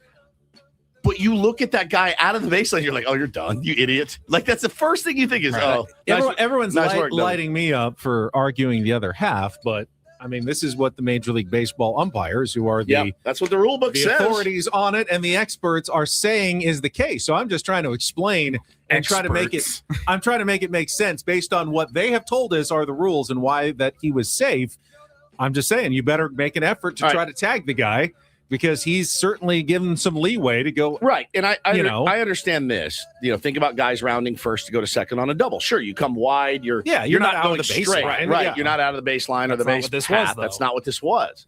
This was not a double. I just think if that play happens 1,000 times, the runner is out of the base paths 999. My favorite play I've ever seen in my whole life ever, and I think they had to change the rule for it. Runners on first and second, one out. Ground ball to the shortstop. The guy leading off second picks up the ball and throws it back to the pitcher. And they only get one. They don't get two. Yeah. And they're like, oh, he touched the ball. He's out. Dead ball, he's out. Can't assume a double play. I was like, that's the smartest base running I've ever seen, but I think they had to change that rule. I guess the only thing that was different in that play, because you say 99 out of times out of 100, the guy who has the ball always reaches all the way out to try to make a tag. Yeah. And if he can't do it, he forces the umpire to make a call. And Gunnar Henderson didn't force the umpire to make a call there because he made almost no effort to try to tag him. Almost no effort is not no effort, though. He moved his glove literally like 4 inches from where he had it. Because the guy was 8 feet away running to dead center. Again, a play he's probably made 1,000 times. I mean, if he had just reached his arm all the way out, he might have forced the call. But why not reach it out and at least miss? Because he's got a runner bearing down to first. He's got to make sure he gets him, and he assumes he's out of the baseline. You have to make sure you get the guy going to second. You don't have to make sure you get the guy first. Get the lead runner. Make an effort to get the lead runner. He did make an effort. It wasn't your almost no. Look at this. Almost no effort is not no effort. He didn't even swipe past his own body to try to tag him. He didn't try to tag him. But he's 6 feet away. Watch. Because look at him running to center. Why you don't run after that guy? And if he doesn't have much more time to get that throw off to first. He doesn't have enough time to chase this guy down to the warning track. And you might not get the double play. They might give you the double play. I don't know, but you have to get the first guy before you can get a double play. This is insane behavior. I think you're crazy. I don't know. If that happened to me and I was the manager, I would have gone through the roof. I know, I would have. If I'm Gunner, I would have gotten tossed. If I was the manager, I would have gotten tossed. I would have snapped. Yeah. Well, look for it around Major League Baseball tonight. If that's the actual loophole and the precedent's been set and that's actually the rule, then look at that loophole. But again, not enough effort isn't no effort. No effort is catching that ball and throwing it to first base. That's it. Again, it's the umpires who say that that's the rule. It's not me saying it. That's what they just told us. That's a toughie. That is Wesley, a toughie. I'm trying to explain it. Wesley in the chat says, Ben, they're not going to accept you into the umpires union. No, they're not. They're not. They definitely won't. Quickly, do this. I'm just going to give an advancement of the medical arts because Tarek Skubal a month ago needed surgery on his elbow. Usually that's a 4 to 6 month thing at least. He's back through 5 shutout innings in a rehab start at Single A. Unbelievable. I mean, I don't think it's going to help the Padres or anybody else in baseball right now to get Tarek Skubal back faster, but how about that? Nano needle surgery in his elbow has him back out there throwing 4 weeks later. Pretty incredible. Well, we'll see how incredible it is when he's towing the rubber for the Los Angeles Dodgers in about 3 weeks. We'll see how great it was. Overall, it's a good thing to get players back faster in this less time. And that's do this for a Monday. That was Don't Do This with Ben and Woods on 97.3 The Fan. All right, we've got some tickets to give away. If you want to be the third caller right now at 833-288-0973, KSON NASCAR Country Fest is coming to Gallagher Square on June 20th. That is next Saturday. Grab your tickets now at Ticketmaster.com, but you can get them for just $97.30 for a pair of tickets all in right now at if you go to Ticketmaster.com. And Woods, you're kind of excited about this show and the lineup. Steven Wilson Jr. is an absolute star, and he just takes your breath away. So I'm going to go down. I think it's Father's Day. Day before Father's Day, yeah. Day before. Go down and see Steven Wilson because he is a legend. 833-288-0973. Call now. Paulie will give away those tickets during our break, and then we'll come back with our friend Craig Elston coming up next with Ben and Woods on San Diego's #1 sports station, 97.3 The Fan. First, my first opportunity this week to talk about STFatLoss.com. Stay in the baseline. I will try to stay in the baseline on this one. Here's your baseline. You've got a couple of different options. A lot of people doing the GLP-1s. Unfortunately, with the GLP-1s, they are expensive, $3,000 to $5,000 a year, and you're stuck keeping on doing them week after week, or the weight is likely to come back on. It also means you're probably going to lose some muscle, not fat. With STFatLoss.com, it's a one-time program for the 2 months to lose weight fast, up to a pound of fat per day and 10 to 20% of your body weight in just 60 days. And after that, your metabolism goes up, which helps you keep the weight off going forward once you've already lost the weight with no muscle loss. I've gained a ton of muscle and lost 40 pounds and kept that weight off in 3 years thanks to STFatLoss.com. It's just a better health situation, better body that I am in. If you'd like to try for yourself, you can find out how the program works with a free consultation at STFatLoss.com. They'll explain the eating strategies that are based on real food. There is no exercise necessary, and you can lose up to a pound of fat per day and 10 to 20% of your body weight in just 60 days. If you sign up, take $200 off the program. It is still spring. Take advantage of their spring special. Lose the weight before summer is over right now at STFatLoss.com. That's STFatLoss.com. Results may vary.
He just here. I'll show you a little. Just a little. Please don't. Just a little bit. What hurts on you? Nothing at all. A little bit. Not that now. So let's say whatever you're about to touch is the only thing. Let's say It's gonna hurt. Right? All right, yeah. Okay. Pretend your knee hurts. Pretend your knee. It's going to in a second. Right here.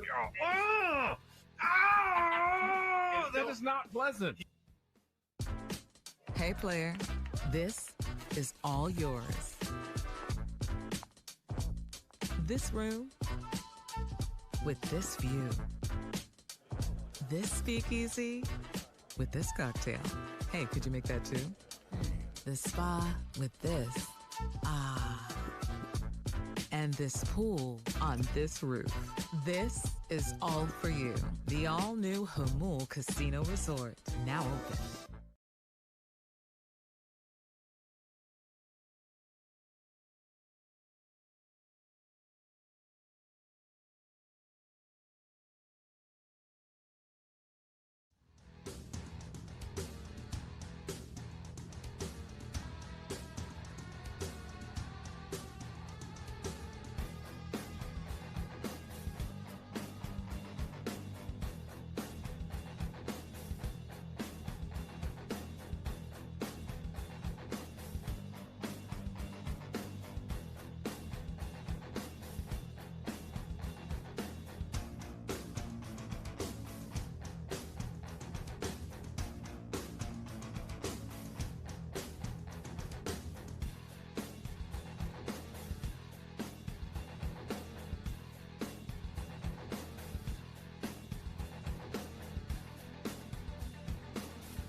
I think we just wind Craig up and let him go. That's what I think. Yeah, I know, Paul's already I know told us he's- that we can go a little long if we have to here. Ben and Woods brought to you by David P. Shapiro, criminal defense attorneys, helping good people regain control of their future when charged with a crime since 2010.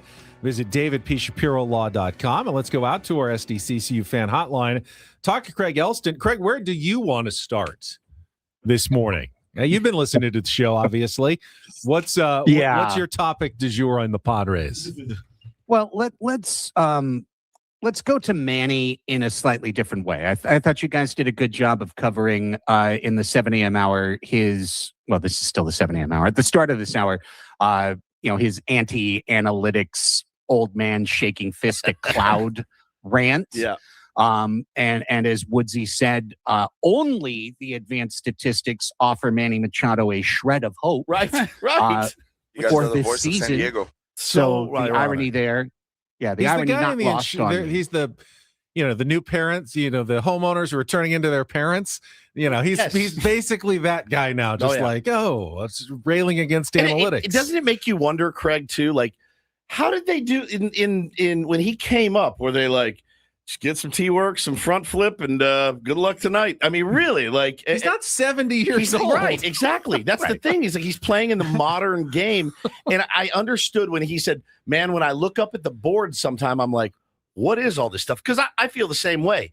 Then again, I'm not making 30 plus to go out and execute in that arena. So I couldn't wait to talk to you today. I could not wait as soon as I heard it Friday, I was like, oh yeah, here we go. I mean, look, I don't like those comments, but it doesn't actually bother me that much in the sense that, okay, Manny Machado is a dunderhead. He's not especially intellectually curious about the sport that he's going to make over $400 million in his career in. He's a bit of a dunderhead. He just, I just want to do it this way. Okay, meat. That's fine. The two things that bothered me more from those 10 minutes, which are 10 of the worst minutes Manny Machado has had in San Diego. The two things that bothered me more, the one that bothered me the most was him looking at, and it's somewhere in the 3-ish minute mark of that clip, Paulie. He looks out at a press gathering of Sammy, Annie, Kraz, Derek Togerson, Jeff Sanders, Dennis Lynn. He looks out at those people, maybe and Marty, right? Yep. He looks at them, and he goes, you guys have been so negative about what's going on here. And I'm, what the hell are you talking about, Manny? Like, You are literally looking at 6 of the people who will go out of their way more than anyone to make you look good, no matter how bad you play. No matter how bad you play, you're looking at a San Diego media that will bend over backwards to try and give you 17 benefits of the doubt, not just one. And you're going to say that they're so negative? And the other one was him repeating his old saw of don't jump on the bandwagon later when we're bleeping raking. You know, in other words, if you don't love me at my 169, you can't love me at my 278. 278 is a pipe dream at this point. Well, let me tell you exactly how much of a pipe dream it is, my friend. I did some simple stats, not the ones that Manny's so upset about, okay? Just the basic ones that even a dunderhead like me can do. Manny Machado's career average is 276, okay? So when he says we're going to be right, which he said on Friday, we're going to be right where we need to be, right when we need to be. Right? So by the end of the season, Manny's going to hit to his career numbers, is what he's telling you. Well, Manny currently has 38 hits for the year in 225 at-bats. And he plays mostly every day, so I did the very simple math of dividing his current at-bats and then extrapolating them over the next 98 games, figuring he'd play 96 of the next 98. Manny Machado has 349, basically, let's just say 350 at-bats remaining this season.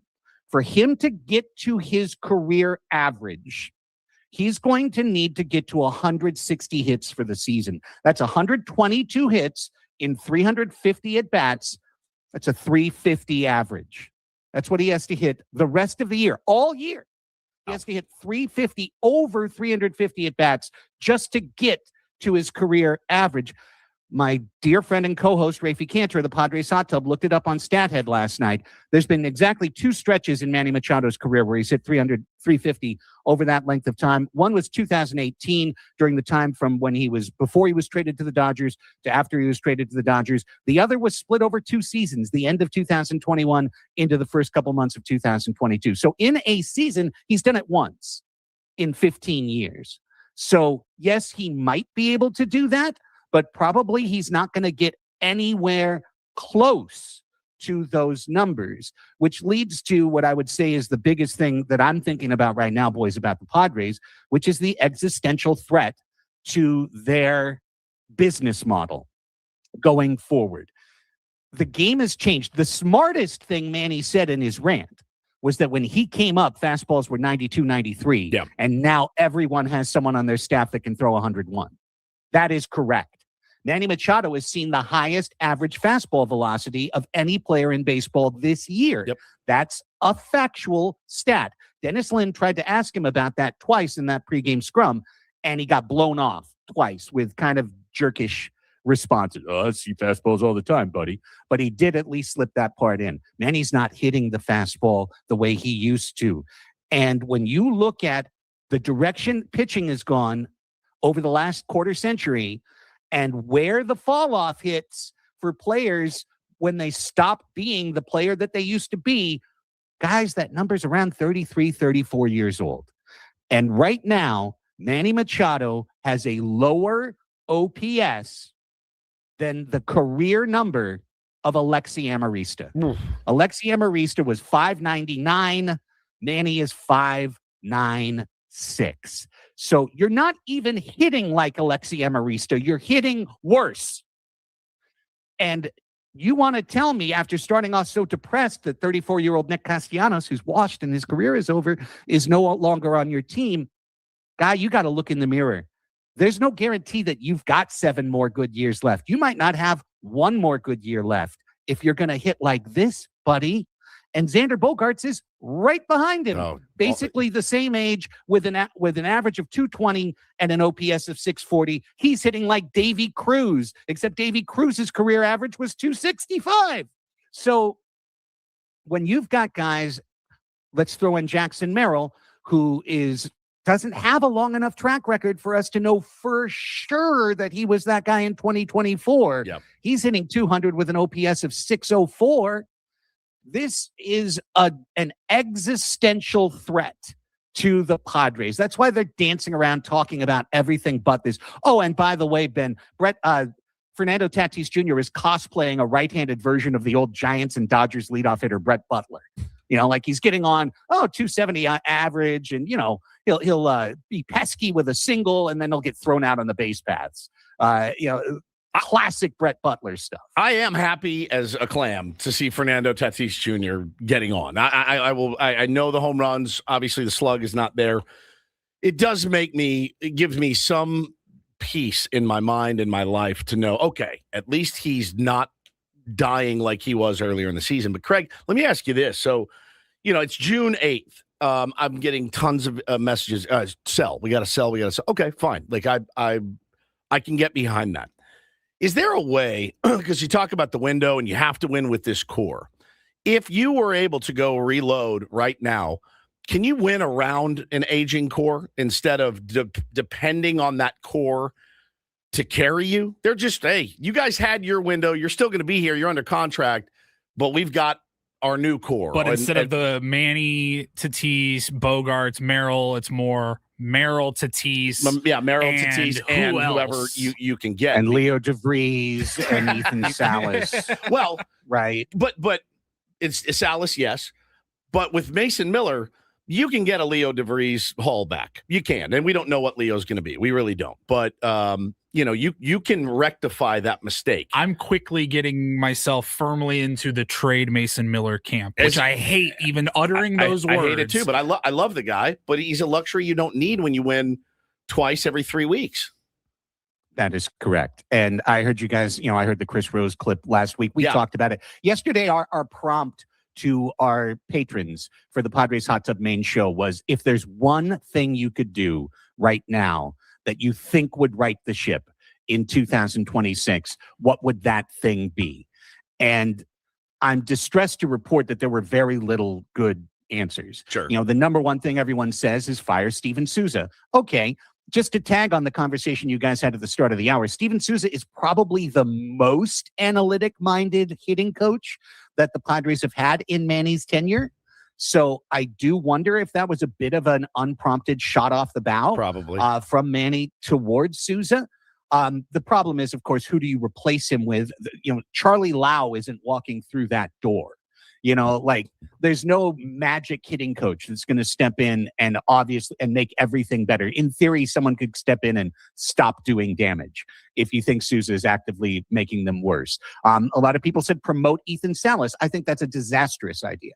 That'd be about the last thing I would do. Well, not onto this team right now. I mean, if they're playing better and then you need some catching help later in the year, I would think about it. But right now onto this team, that seems like it would be a mistake. Plus, Freddie Fermin's hitting home runs one a day, so just relax, everybody. He's literally averaging one home run a day for the last 2 days, so settle down.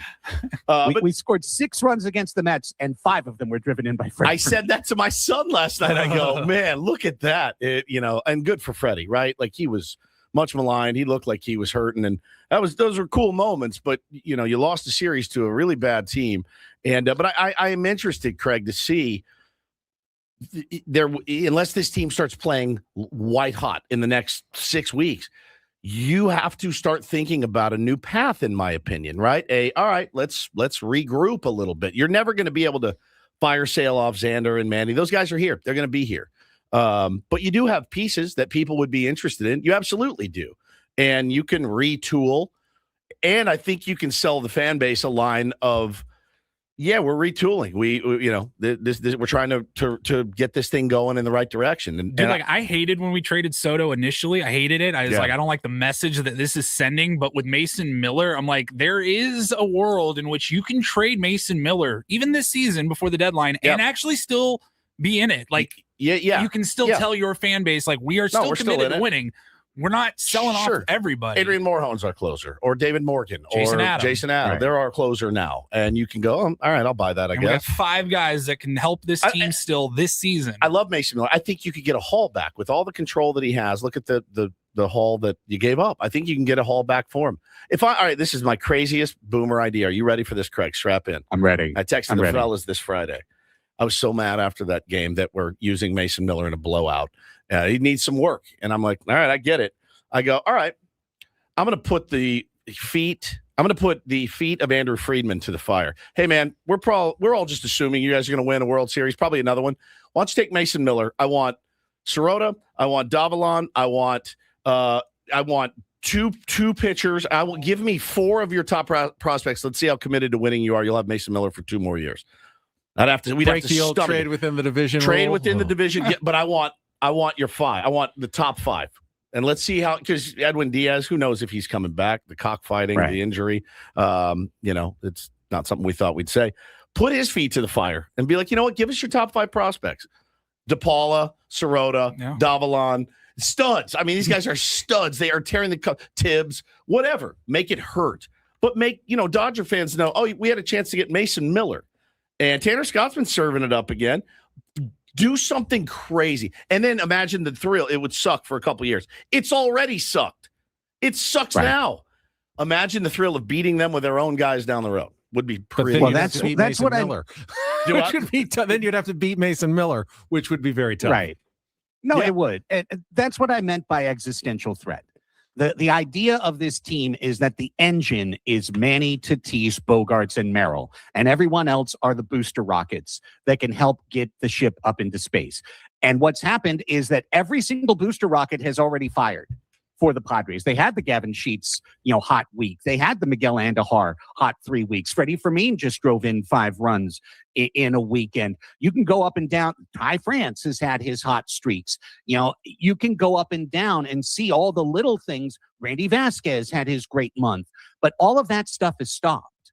You need the main engine to fire now, and the main engine hasn't fired all year. Yeah. Last week on this appearance, I said, either they're going to get it going or the Padres will be under 500 before the summer starts. Today, I will say either they're going to get it going or the Padres will be under 500 the next time we speak. And the last thing, and I know you're at the clock, Cincinnati, at Baltimore, at St. Louis, at Texas, home to Atlanta, home to LA, at Chicago, at LA, host Arizona, host Toronto. By July 12th, this team can be 10 games under 500.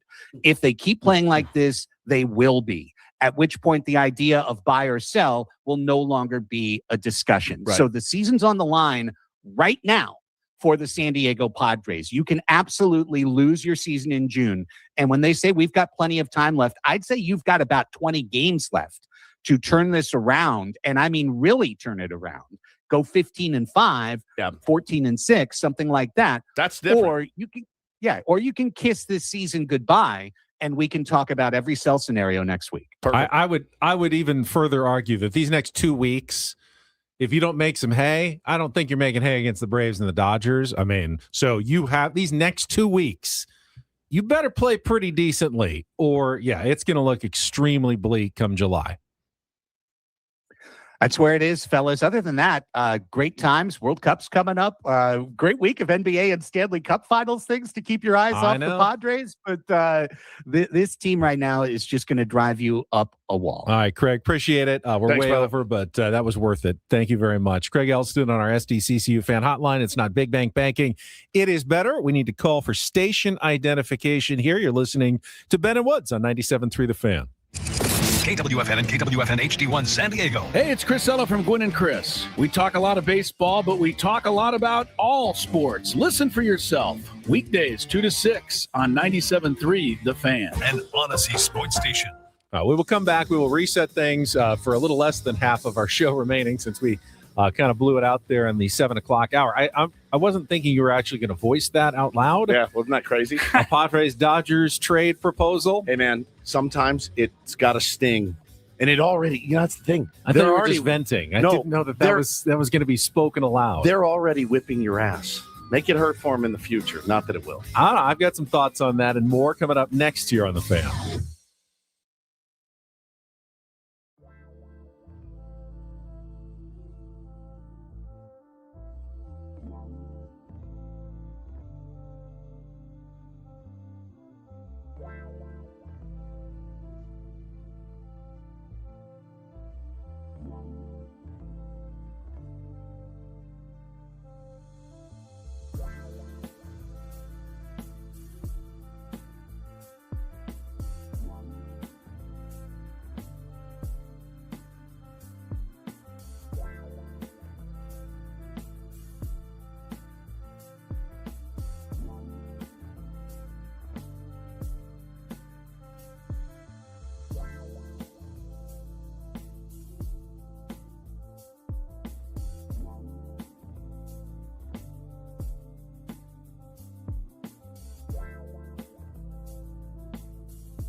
my God, halfway home, more than halfway home on a Monday. Sorry that we went long, Adam.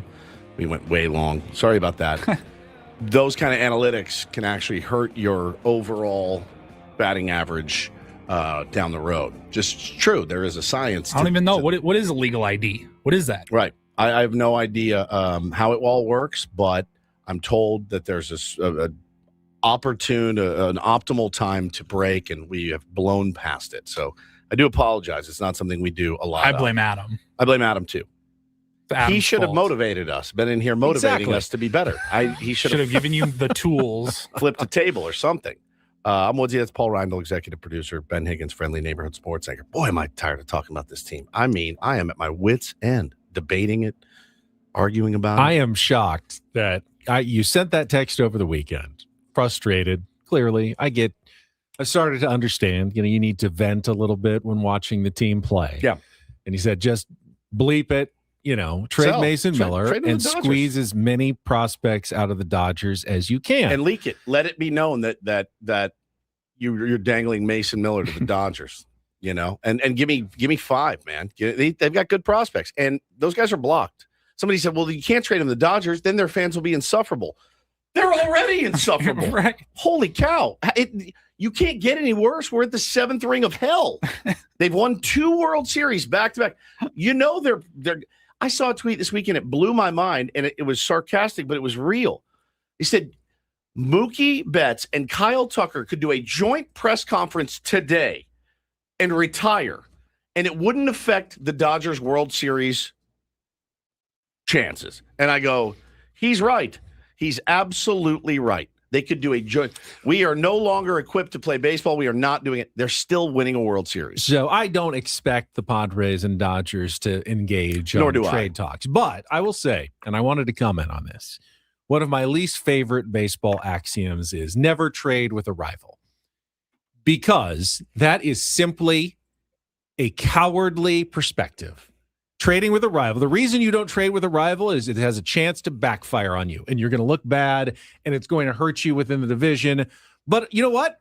Has the same chance to backfire on the other team as well. Sure. If you are confident that a move is going to make your team better, do it. Doesn't matter. It's not your job to decide what the Dodgers want or need or are going to be better or not. The Dodgers will find a way to be good with or without you trading with them. If you can make your own team better, yes, there should be 29 other teams that you are willing to trade with. 100%. There's no team should be off the table because of what division they play in, how your fans think about their fans. By the way, if there's a trade that can make your team better, you should be talking with all other 29 teams about it. Nothing should be off the table. They already own the division. What are you talking? Like, oh no, then what are they going to win the division now? They always win the division. You should be thinking, how can I make this team better, whether it's trading within the division or not, to compete for a wild card? Oh no, they might win the World Series. They've won the last 2, and they're probably going to win this year.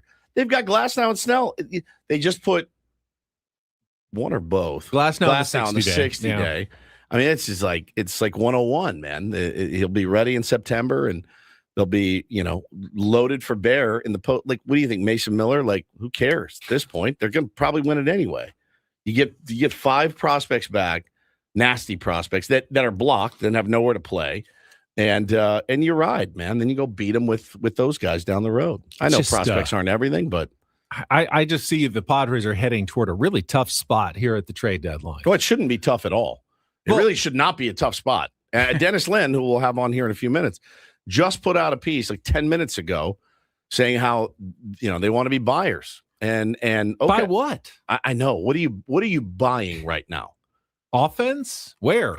What position? From whom? It's like, remember a week or 2 ago, you started seeing some of the Tarek Skubal rumors. Hey, watch the Padres. It sounded laughable then for the most part. It sounds extremely laughable now. Yeah, it sounds crazy to me now. You think this team's one Tarek Skubal away from winning the World Series? That's what's going to push this team over the edge? I don't think so. It's dire, man. And you're right. The next 2 weeks are just critical. I mean, I thought the reports about getting a closer, a Hader or Chapman, I thought that was laughable. I'm like, what are we doing? But then you go the other direction. Let's say they play poorly for the next 3 weeks, and you say, okay, they need to sell and start thinking about the future. Sell what? King, Miller, Mason Miller, Michael King, Morahone. One of your best potential rentals. Ramon Laureano. Can't trade him now. He's out. So yeah, you're talking about Freddie Fermin's hitting a home run a game right now. That's true. I mean, maybe sell while the market's hot. Yeah, it's as dire as can be. It really is. It's as dire as can be, and with no end in sight. The only thing you can grasp onto is, well, at least we're not losing by 7 every night. That's literally it. That's all you can grasp onto. Toddy's not hitting for power. Manny's not hitting at all. Xander's not hitting at all. Xander Bogaerts better be buying Manny Machado a steak dinner for shielding the ire from the fans, because Xander Bogaerts has been horrible for the last month. I will say, if Manny's right and the back of their baseball cards look anything like other seasons, Padres are going to dominate the last 100 games, because those guys are going to have to play at such a high level to get their baseball cards anywhere near what they usually look like. The Padres will have one of the best offenses in baseball with 4 or 5 dominant hitters at the top of their lineup for the final 100 games, because that's the only way, as Craig said, that's the only way they're going to get close to what those baseball card numbers look like on the back of the card. Yeah. I said I didn't want to talk about this. Man, we're going to have to talk about it with I'd Dennis rather talk too. about feet again like we did on Friday. Yeah, love feet. Any day. Got a lot of good commentary on that. Yes, people liked that segment. A lot of men sent me pictures of their feet. Did they? No, I'm joking. Okay. And disturbing, to say the least. All right. This hour on 97.3 The Fan is brought to you by GL Pools, the swimming pool experts, trusted by thousands of San Diegans since 2006. Baseball is back, so is swim season. Make sure your pool is ready. Call now and mention radio for a free month of pool service. All right, we can take a little break from Padres talk until at least the bottom of the hour when Dennis Lynn joins us, and we can play our first game of the week. Take on Woods is coming up next. If you want to be our contestant and try to win a staycation at the Town and Country in Mission Valley with a $250 food and beverage credit. Sounds great. Doesn't that sound nice? Sounds Yes. so good. 833-288-0973. We got 4 brand new categories for you to choose from to start the week. Fresh slate, 833-288-0973. Come back, play our game coming up next with Ben and Woods on San Diego's #1 sports station, 97.3 The Fan. First, San Diego, an incredible place to live, even if our baseball team can be frustrating. But let's be honest, it's not getting any cheaper. Housing, healthcare, taxes, groceries, it all adds up. And when people start thinking about retirement, one fear rises to the top. What if my money doesn't last? Yeah, that's kind of terrifying, isn't it? That's where Trajan Wealth comes in. TRAJANwealth.com. Trajan Wealth's fiduciary advisors help people build retirement strategies designed for today's reality, factoring in inflation, market uncertainty, and the real cost of living right here in San Diego. They take the time to understand your goals and your comfort level, because no two retirements look the same. Trajan Wealth has offices at Liberty Station, Carlsbad, and Del Mar, and they work with people who want confidence and not constant financial stress. If it's been on your mind, start with a conversation. Call 1-855-TRAJAN-1. That's 1-855-TRAJAN-1. Or just take a few minutes online at TRAJANwealth.com. Trajan Wealth. Plan smarter, dream bigger. Advisory services through Trajan Wealth LLC. Additional services through Trajan Estate and Trajan Tax. Actual client paid advertisement. Additional disclosures at TrajanWealth.com.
Hey, player, this is all yours. This room with this view.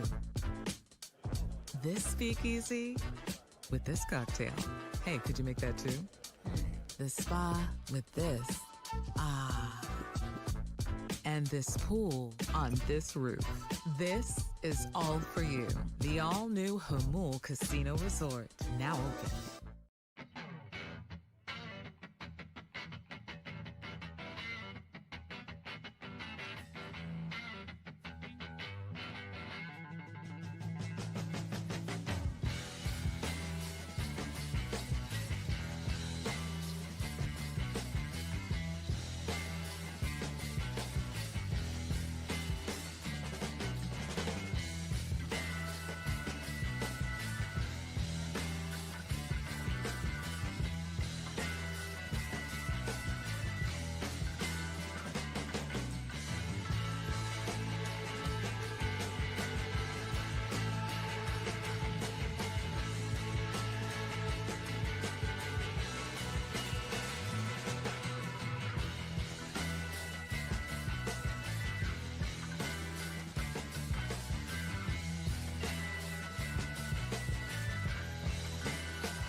Dennis Lynn from The Athletic at the bottom of the hour. Interesting piece Woods just mentioned that was posted just a few short minutes ago about the Padres' trade deadline plans. AJ's like the dude with $5 left in his wallet in Vegas, and he's like, "I'm getting it. I'm doing it." They're like, "Bro, you can't eat. You don't have any food money." No, I'm going in right now. I'm going back.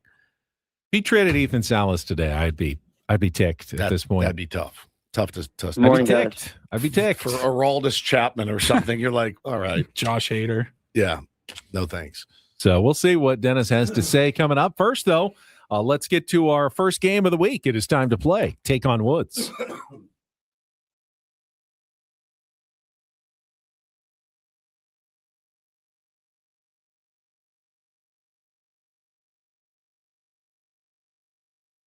Take on Woods brought to you by Bay Alarm, security and fire alarms for every business. We got you. And we got John. John, spare us from a little baseball talk for a few minutes. Let's play a game. Morning, guys. Morning. All right, here's what you're playing for, John. If you can beat or tie Woods, we will put you into our grand prize monthly drawing for the staycation at the Town & Country Resort and a $250 food and beverage credit. Work on your resting vacation face this summer at Town & Country Resort. 3 pools, a 4-story water slide named Twister. It's a family favorite with rates starting at $199 per night exclusively for fan listeners. Visit towncountry.com/thefan to book now, or you can just win it by choosing one of these 4 categories. Our music category this week is called Up with People, 5 song titles and artists, including the word people.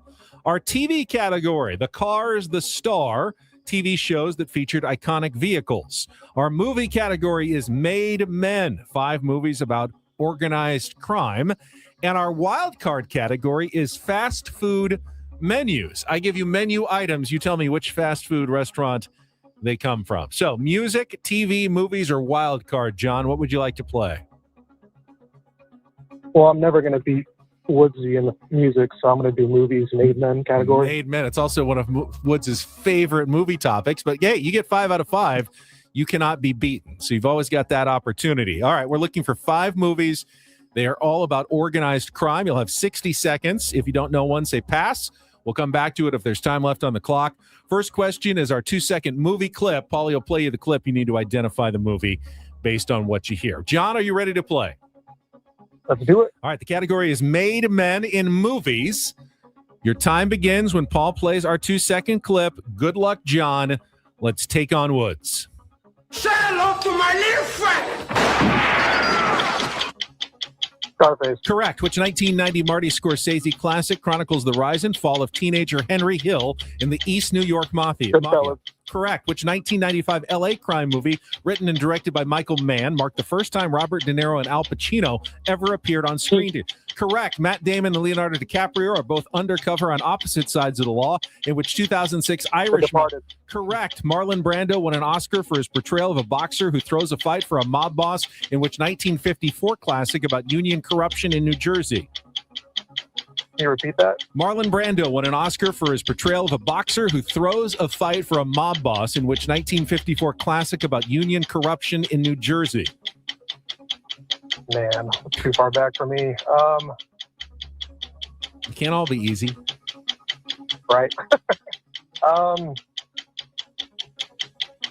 Streetcar Named Desire. No, That's all right. You didn't get that one. You got 4. Could have been a contender. It was On the Waterfront is that one. So Never heard of that one. You got 4. We'll see how Woods does. If he knows that one, get him back in studio. All right. John's score is locked in. We're playing movies today. Going to put 60 seconds, and I'm not giving you the category because I think you can do this one. Okay. 60 seconds on the clock. Your time begins when Paul plays our 2-second clip. Good luck, Woods. Let's take on John. Say hello to my little friend. Oh, that's Scarface. Correct. Which 1990 Marty Scorsese classic chronicles the rise and fall of teenager Henry Hill? Goodfellas. Correct. Which 1995 L.A. crime movie, written and directed by Michael Mann, marked the first time Robert De Niro and Al Pacino. Correct. Matt Damon and Leonardo DiCaprio are both undercover on opposite sides of the law. Departed. Correct. Marlon Brando won an Oscar for his portrayal of a boxer who throws a fight for a mob boss, in which 1954 classic about union corruption in New Jersey. Is that Brando? First 4, pretty easy. 54? 54. Marlon Brando won an Oscar for his portrayal of a boxer who throws a fight for a mob boss, in which 1954 classic about union corruption in New Jersey. As I told John, they can't all be easy. I don't know. Raging Taint. On the Waterfront. On the Waterfront. Could have been a contender. Never saw it. Did you see it? I did not either. No, but It's old. it's old. I thought I needed to throw in a Never tough heard of one it. because I figured you'd get those first 4 because you're a mob guy. Guess what, though? Tie? 4-4 tie. Yeah. John, good enough. Good choice at plays, and you are in for the grand prize drawing at the end of the month. Stay on the line. Paulie will get your information during the break. I wish I could watch old movies. I really can't. I have no interest in I it. really can't do it. Black and white. Yeah. The Yeah. dialogue. It's the old-timey dialogue. yeah. See, I just take a dive for me, pal. Yeah. 2 bits. I just don't know. it's weird. Like they're legends. Like I was watching on Netflix, Eddie Murphy. He was honored for the AFI Lifetime Achievement Award or whatever. And it was just a bunch of people talking about Eddie Murphy and his whole career. And he was talking about like how he got the ideas to do, multiple characters in all of his movies, where there was Nutty Professor, Coming to America, or whatever. And he's like, yeah, I got this from, Charlie Chaplin, and he used to do it in the 20s. Yeah, and they're showing these clips, and I go, I understand why somebody who's dedicated their life to film is going to study that. It's almost like studying analytics if you're a baseball player. One might say it could make you better at your job potentially by knowing everything in the arena that's coming at you, right? I mean, everything was built on the classic. So everything you watch now has some sort of basis in what came before. Oh, yeah. And I appreciate that, but so I don't watch them either, really. So I started last night on Apple TV. I had read that Javier Bardem is playing Max Cady in Cape Fear. Now, if you ever saw the original Cape Fear, I didn't see because it's old. I saw the remake with De Niro that was ungodly good. They made a TV show now called Cape Fear, and I watched it last night. Pretty good, pretty distributing. Don't watch it with your kids We're around. finally I on to did not remake. We are on the remake. No. Sorry, It's a TV show about a movie We're going to take this 2-hour movie. We're going to whack it up into 6 different episodes. It's a TV adaptation of a remake of a movie that was made after the book. Correct. That's exactly right. That's exactly right. But it is. So Commendatory says, I did not need another Cape Fear. I didn't really either. They even used the same music in it, but they've switched it a little bit to where you got to switch it up just a little bit. They switched it a little bit. So, but Javier Bardem is incredible in anything he does. So I'm like, that's why I watch it. Amy Adams is in it. It's pretty good. Pretty good. All right. We're going to take a time out. When we come back, movies out off the table for the rest of the week. We'll still have music, TV, and wild card for Tuesday, Wednesday, and Friday shows. When we come back, Dennis Lin from The Athletic on the Padres' potential trade deadline plans and more with Bennett Woods on 97.3 The Fan. You know what's way more exciting than talking about the San Diego Padres? Insurance. I'm dead serious. I would rather talk to you about Super Sure Insurance than talk about the San Diego Padres right now. So if you're a business owner, you want to listen up when you are signing your insurance policy. A lot of times for some brokers, that's the finish line, the handshake, the commission. It's all done. May not hear from them again till it's time to renew, of course. But your business, my friend, runs all year, as do the gaps and the risk. So that's why we're introducing Super Sure. If your company, listen up, has more than 25 employees, whether you're the owner, the CFO, the HR manager, it can be very difficult to just buy a policy online. So Super Sure, they are the super agency built for you, licensed in every state for your business insurance and employee benefits. They have year-round support for you and your team. They've got tools like fine print facts, which will translate your current policy into plain English so you can see what's covered and maybe where some gaps are. They've got the business value calculator, so you can estimate what your business is worth. You know what actually needs protecting. So again, go to supersure.com. One super agency, one powerful platform, all your policies in one place. Go to supersure.com, supersure.com, paid for by Super Sure Insurance Agency, LLC, a licensed insurance agency.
He just here. I'll show you a little. Just a little. Please don't. Just a little bit. What hurts on you? Nothing at all. A little bit. Nothing. Now, So let's say whatever you're about to touch is the only thing. Let's say It's gonna hurt. Right? All right, yeah. Okay. Pretend your knee hurts. Pretend your knee. It's going to in a second. Right here. That is not pleasant. Hey, player, this is all yours. This room with this view. This speakeasy with this cocktail. Hey, could you make that too? The spa with this. Ah. And this pool on this roof. This is all for you. The all-new Hamul Casino Resort, now open.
Men and Woods brought to you by David P. Shapiro, criminal defense attorneys, helping good people regain control of their future when charged with a crime since 2010.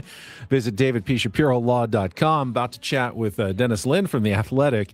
His athletic colleague, Eno Saris, just reposted this.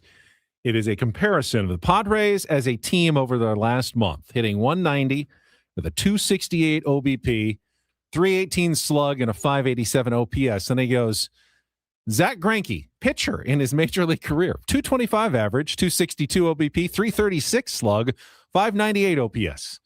Padres have been, as a team, worse offensively than pitcher Zach Greinke as a hitter for the last month. So funny, Yikes. Ha ha ha. He just reposted it. He didn't create it. Let's go out to our SDCCU fan hotline right now. We are joined by Dennis Lynn, writing in The Athletic this morning about the Padres still potentially looking to buy. And Dennis, of course, they need offense, but I don't know that you can buy enough offense right now to help what the San Diego Padres have been doing. Yeah, they need a lot of help, not only offense, but starting pitching. I know, again, the bullpen is not where they need help, but that's a place they've looked, as we all know. But on the other side of that, I'm going to ask this question. If they're going to sell, what are they going to sell besides Mason Miller? Yeah, Morejon's, you could sell Morejon. I don't want to. I love Adrian. He's come up through the system. He's flourished, finally. But he's a rental, but he would get something back. Guys of his caliber. He's left-handed and throws 100. So, there's names. I don't know what Gavin Sheets does for you. I hate that we're having this conversation, Dennis. I'd rather talk about anything else. What's your favorite sandwich, Dennis? And is it a hot dog? I don't consider a hot dog a sandwich because the bread is not Well, it is split, I guess, but it's not two pieces, right? Right. So It's one piece. yeah, Unless you get a really bad hot dog and it splits into two, and then you almost want to cry. When that bread splits. Mustard dropping Mustard, through everything onto your sucks. lap. So you're trying to balance the hot dog the whole and then you time. have to eat it If like you a squeeze it one way or the other, it just rolls out the side. It's the worst. Terrible. So it's not a sandwich. But what sandwich do you like? Because I don't know much about Dennis Lynn's personal life. I'll tell you that right now. if we're going to consider a hot dog a sandwich, why wouldn't a burrito be a sandwich as well? One of my favorite sandwiches is a burrito sandwich. Yeah, my favorite non-sandwich is a burrito. What do you like in your burrito? I like lots of guac, some carne asada, little pico. Just all the basics. I'm not pretty basic person, not very interesting. You probably gathered, but if I think if we're gonna go with a sandwich, I'll go with a BLT. But definitely not a hot dog with avocado though. No, absolutely not. A BLAT. Yeah, I'll take some. I'll take some. I just said I love guac, so yeah, true. No, Woods doesn't like avocado at all, but he'll eat some guac. Really? It's weird. Yeah, I'll eat guac all day long. I will not eat it. Stop putting avocado on my burger and my sandwich. And yes, Dennis, we have asked him if he knows how guacamole is made. Correct. I know it's in there. It's just got a different flavor for me. It's just got to be mushy and very pureed for you. No, yeah, exactly. And with the pico and all the spices in it, that's how I like it, Dennis. But no, I rough weekend, obviously, and what is it? The immovable force meets the immovable object meets the unstoppable force. The Reds are coming to town, probably licking their chops, right? Like they've been playing terribly. What happens with movable forces and stoppable forces? Right. Stoppable objects. They've been playing terribly. Andrew Abbott on the bump has owned the San Diego Padres. I mean, every time you look at the schedule, you're like, there's no end in sight to the futility of this thing and the bad base running and all of it. Dennis, it is just a hard product to stomach right now. If you don't really want to talk about the product on the field, one thing I'll be really interested to watch this series, especially, first weekday series of June, is the crowd, the attendance for this series. I know a lot of these tickets are pre-sold and their season ticket percentage is really, really high, but that doesn't reflect, who's actually going to show up, especially for the Reds, who are not the New York Mets. I wasn't there yesterday, but obviously I think everyone noticed these crowds, even though these were sellouts over the weekend, they weren't quite as robust. So I know they're not reproved yet, but if I'm, Kwanzaa Jones and Jose E. Feliciano, I'd be really, really interested to see what kind of attendance this offense is drawing while they continue to struggle. And that would probably weigh into whether I'm making all kinds of decisions at the trade deadline and whether I'm making certain decisions after the offseason. So, I'm going to be really interested to see what the crowds are like this week. Dennis Lynn, brought to you each week by 7 Mile Casino, joining us, our Lynn Sider from The Athletic. And you wrote that at least the thinking around the league is that the Padres can add payroll, even though they're almost to the second luxury tax threshold. I guess the question is it smart to do that? And would you consider trading Ethan Salas, which in my mind, Dennis, shouldn't even be on the table right now? I mean, what kind of return would they have to get at this moment to even consider putting Ethan Salas in a trade proposal? Same kind of, or same, I guess, level return that they got for Leo DeVries. Definitely, you don't want to trade him for a closer or reliever at this point because that's the last place you need help. But you need a star you can control. I wouldn't trade him for Tarek Skubal, although I'm sure that's crossed AJ Preller's mind. I personally don't think he would do it even. But I think, if you're connecting the dots, that's the kind of trade that the Tigers would obviously consider. But yeah, I think with how much they've struggled to find a catching solution over the last decade under Preller, they're not inclined to trade the guy who's, finally broken out and looks like a top 10 prospect in baseball again. It's just so hard to find two-way offensive catchers, right? A guy who's, good on defense too. He's really good. Just, blocking balls has been an issue for him over the years, but the guy just turned 20, so I'll cut him a break there.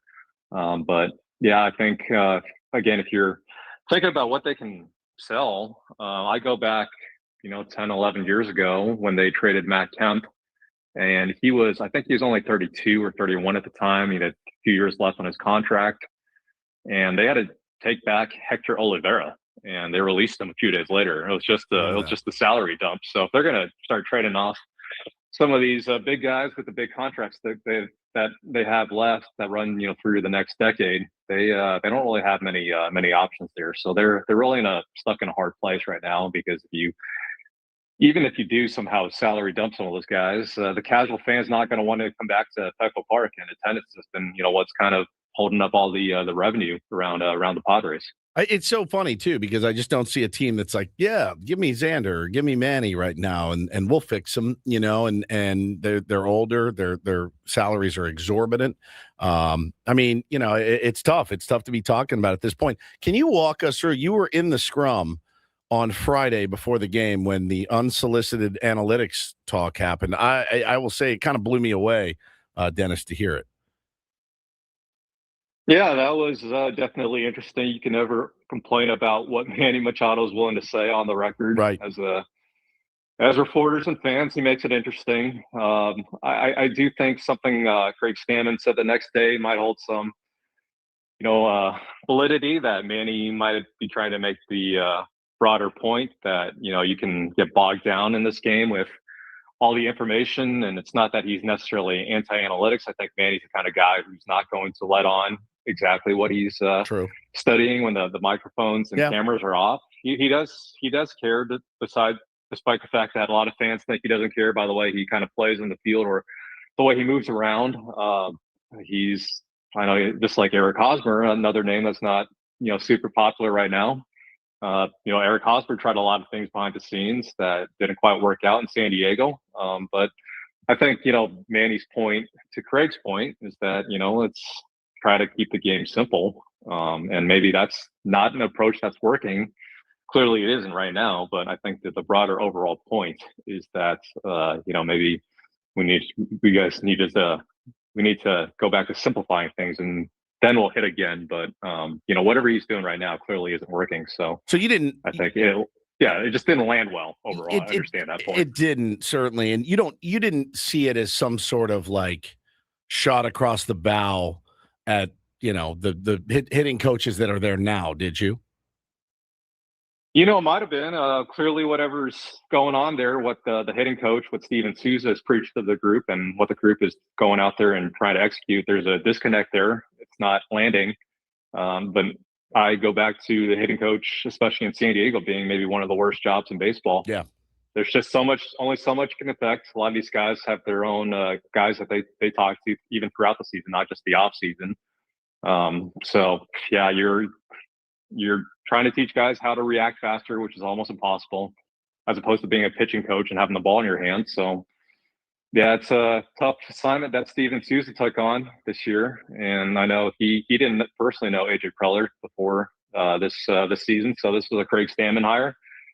And if you hired Craig Stammen and let's say you make a change with his hitting coach, that doesn't really reflect very well on your manager. And your GM has had so many managers already. So it's kind of a tough spot for the Padres to be making a hitting coach change, although at some point this just can't go on for much longer. So it's going to be really interesting over outside the next month and change. Let me ask you this, Dennis, and not specifically about Manny, but you've got athletic colleagues in pretty much every city covering every team that you see as they travel in and you travel there. When you compare covering the Padres to other clubhouses and what you hear from other athletic reporters, are the Padres usually, do you feel like they're a good clubhouse to cover? That, the players will, be accountable and talk to reporters for the most part? I mean, no one's perfect, but, how do you think the Padres as a clubhouse compare to other clubhouses around the league? I go back to, well, first of all, Manny being an interesting person to cover. He's willing to say things that other players aren't willing to say on the record. Now, whether that's good or bad for your clubhouse or your team, that's another matter. But as far as being, I guess, a member of the media, I hear from other colleagues that, sometimes I'm jealous of the personalities that you have in San Diego because, my clubhouse is really buttoned down and kind of boring.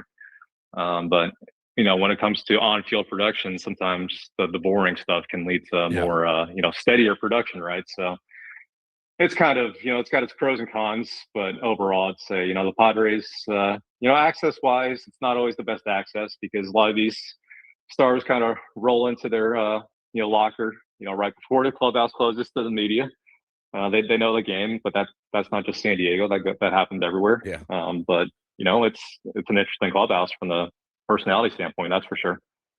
Dennis, really appreciate it. Thanks, Good stuff. I mean, we'll see what this week brings. We may have an entirely different conversation by the time we get to next Monday. Always appreciate it. Somebody buy that man a carne asada burrito. Dennis Lynn from The Athletic on our favorite sandwich. SDCCU fan hotline. It's not Big Bang Banking, it's better. And all Dennis Lynn appearances brought to you by our friends at 7 Mile Casino. Yeah, I mean, you think that most baseball players, like even the Padres, you go, yeah, they're mostly are kind of boring. Other teams are even more boring than the San Diego Padres when it comes to their clubhouse. I've never heard anyone say this team is boring. No. They're boring to watch sometimes because of the offensive futility, but to cover, bro, you couldn't ask for AJ anything is better. Clearly the most intriguing general manager in the league. God, yes. By a wide margin, I would think. Good or bad, yes. But yeah, in terms of covering him, it's wild, man. It's pretty wild to cover the San Diego Padres. It really is. On a season-by-season basis. Yeah. Right now, it's as bad as it's been in a while, for sure. And we're trying to get our heads around it and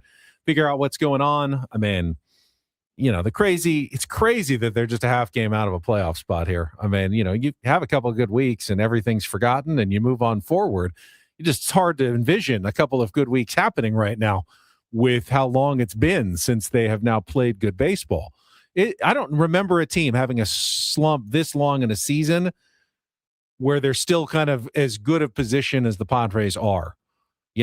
Normally you play this bad for this long and you're way out of it and you need like a miracle to get back in it. Padres don't need a miracle to get back in it. Got to get on a little bit of a streak. Just got to get on a better streak at this point. Yep. But it's hard to see that happening at the moment.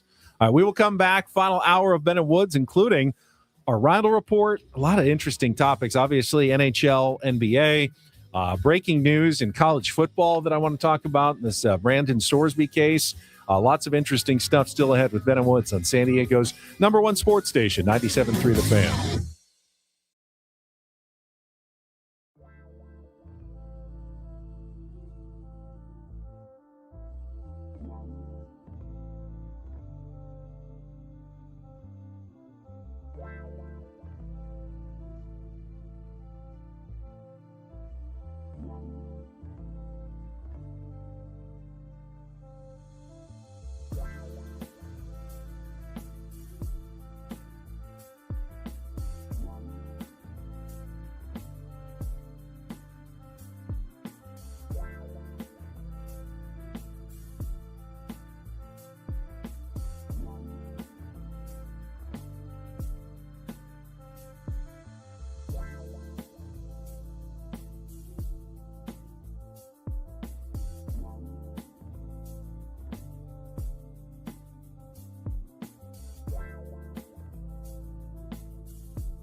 Final hour of Ben and Paul. I don't know what happened to Woods. He just left. It's a confusing clock that says 8:59 and 58 seconds, and he decides to head out the door. He'll come back. Oh, are we back? Yeah. We're back at the same clock we've had every show for the last 8 years. Totally back. He waits. He sits on his phone or his computer until like the last minute or 30 seconds before the commercial break ends. And that's when he goes. So let me ask you, Paulie, then, since Woods isn't here. Was there anything encouraging from this past weekend about the San Diego Padres? Anything encouraging? Anything encouraging. And I mean, I'm glad Freddie Fermin's not on an 0 for 30 streak anymore, but I don't expect Freddie Fermin to carry this offense. Couple home runs or, let's be honest, those are freak occurrences. He's not going to hit more than 5 all season long. I'd be stunned. So I don't consider that encouraging. I'm just happy that it happened. The only I don't think there's anything encouraging. The only thing that I could say was encouraging is I thought Griffin Canning actually looked the best that he's looked. That's about it. And they're going to need him to pitch like that going forward. Except better. Except even better than that. 5 innings, just 3 hits and the 1 earned run. Most of the innings were really quick and efficient on Saturday as well, which is the kind of Griffin Canning that they were kind of advertising that, hey, this guy threw really well with the Mets last year. Could it be in position to have a really good season with the San Diego Padres? And we saw like glimpses of it in his first few starts, but it was just outweighed by the struggles that we also kind of saw. And on Saturday, you actually saw what you would hope would be the Griffin Canning the Padres could get going forward. That would help the starting rotation immensely to get more of that from Griffin Canning. Sure. Got to back these guys up with some runs. But the bright spots were very few and far between. Miguel Andujar leaving the game with a tweaked hamstring yesterday, just adding to the Padres' injury woes. That lineup tonight's going to look fugly. I've been waiting for Miguel Andujar to get hot again. He's been ice cold just like everybody else. Yep. Thought he was going to, get one in there with that line drive to left that MJ Melendez made. A catch. They made a bunch of those. That guy's a converted catcher who made that play. They made a bunch of they had some really good outfield play. The New York Mets did this weekend, certainly, and some balls were hit hard, but just guys made spectacular plays on them, and just how it's going right now. Got really lucky to win that game on Saturday. Really lucky. David Morgan looked good in his return to the Padres as well after spending some time in AAA. So. There you go. Very small nuggets of positivity, far outshadowed by the kind of negativity and the rut that the Padres have been in. Yep. All right, let's talk about something other than Padres baseball. Paulie, any direction you want to go today on the Rindle Report? Almost any direction. And get things started here with our today's edition of the Rindle Report. Now tuned into the greatest. Welcome to the Rindle Report with Paul Rindle. Hi, Paul. All right. 2 stories from the world of sports that we haven't gotten to yet. We'll start off in Major League Baseball. And 1 story that you didn't know you needed. Are you laughing, biatch? It's the Rindle Report Hey, Paul, how you doing? Okay, how are you? on 97.3 The Fan. Are you ready to bless the mood? I need some help, please. That was good. Can I get a yeah? Oh, yeah. All right. All right. Good morning, gentlemen. Morning. All right, let's start off with the San Diego Padres. I'm kidding. Let's see. We'll start with the NBA. We talked a little bit about it tonight, but I wanted to get an update on the ticket situation at Madison Square Garden. We were talking about it late last week before Game 2 had even been played. I think we said, if somehow the Knicks steal both games on the road and they're up 2-0 heading back to the Garden, that might be the most expensive basketball ticket of all time, the way things are trending. Now, there's been a little bit of a wrinkle. Right now, if you go on StubHub at least, the get-in price is $6,100. Oh, that's less than it was last ticket. week, right? That has gone down. I have seen a lot of people online are saying there's a lot going on tonight at Madison Square Garden with the president wants to be in attendance at the game. And because of that, there is a lot of extra security that is going into effect. No bags allowed whatsoever. Are people saying this is not going to be worth the headache? The headache of getting in, the security, like Ben just said, you can't bring a bag in. I got a buddy who usually he's going to the game tonight. He has a camera bag. They're like, can't bring it in. Not bringing that in. the area outside of Madison Square Garden, which has been just insane over the last really few weeks on this run for the Knicks, they've closed it all off. They have like partitioned off the entire area around Madison Square Garden. So like you can't have the party outside of the stadium watching the game tonight either. So I do think a lot of people are just saying, bro, I can't do it. I'll sell. I'm going to sell for that much money. The headache of going to the game and getting in. Yeah. I don't think so. So that'll be interesting. But yeah, Knicks and Spurs tonight, game 3 in New York. Must win for the Spurs, Ben. Yeah. My analysis. Must win for the Spurs. That's They right. put themselves in a bad situation with that loss on Friday night. I mean, I was watching, it's, man. Wemby's so good, but that brain fart. That pass. After they were in position with the tie, they came back from 14 down, had the game tied, get a rebound with 10 seconds left. You shouldn't be able to lose the game. The worst that happens is you go to overtime. Correct. You play for the last shot. If you make it, you win. If you miss it, you go to overtime. Throwing that ball away and then fouling and putting Brunson on the line, who made one, and then Wemby had a chance to win it still and missed it. You just can't let it happen. No. I mean, it probably cost them a chance to win the series, honestly, which is too bad. Wemby is going to have great moments and a great career, but that one's going to haunt him for a while. Probably 100%. Yeah. I'll be interested to see what happens. I think I can kind of talk myself into either situation. Maybe New York is too fired up and there's no way the Spurs are going to go down 0-3 and you're like, Spurs are easily going to win. But then you look at the Knicks and you're like, they've won 12 straight. Why would I pick them to lose now? They haven't lost in forever. I mean, they're steamrolling everybody for the most part. So it'll be interesting to watch. Switch over to Major League Baseball. I wanted to highlight, I still know we have the MLB reach around, but before we get there, I wanted to just highlight Jacob Mizorowski. He is one of the most insanely good pitchers I've ever seen. I've never seen it.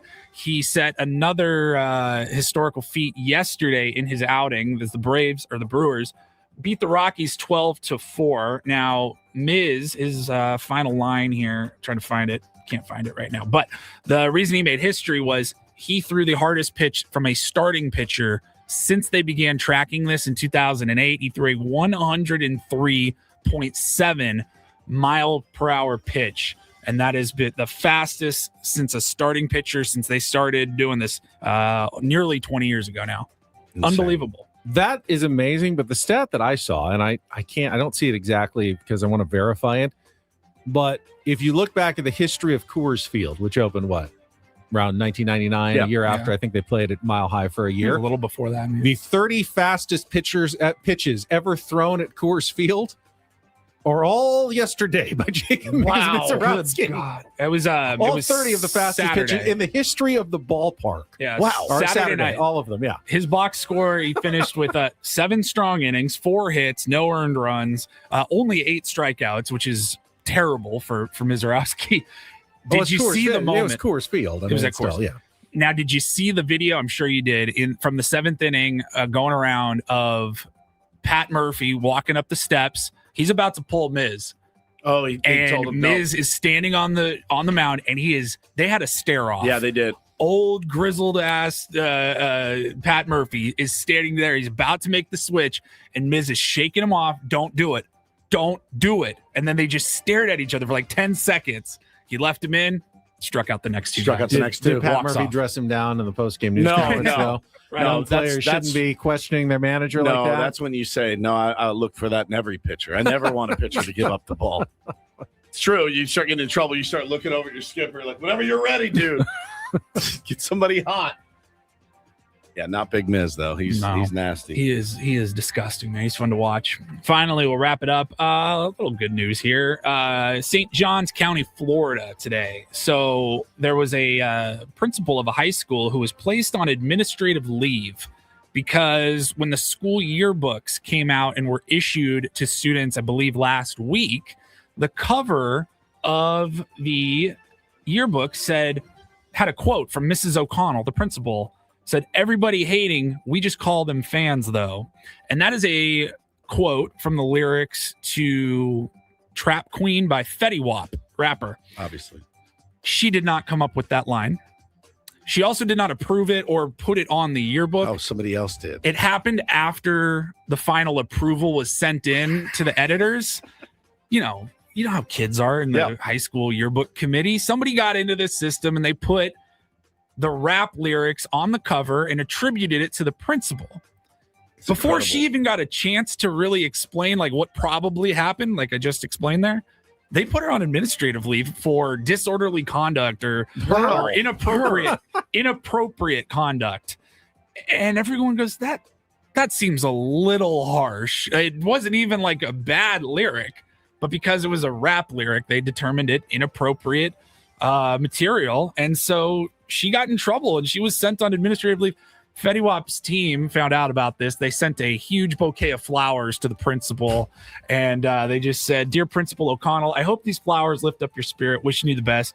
God bless," from Fetty Wap and the team. I thought it was Fetty Wap. Oh, Fetty Wap. Fetty Wap. Are you sure you knew that? Imagine if we could get He's trusting me. Suspended, essentially, placed on administrative leave for things we didn't say. That would be hard. Because you could just say, well, I heard Woods say this. Prove it. And Woods and go, I got the tape. I didn't say it. Oh, well, we're going to have to suspend you even though you didn't actually say it because someone said. I don't say it twice. They heard dude, you as say you it. know. I don't say you it didn't get twice. suspended for that. No. Even though he said you said it. No, I know what he thinks he heard. The principal also says, I never said that or approved that's that. That's in writing.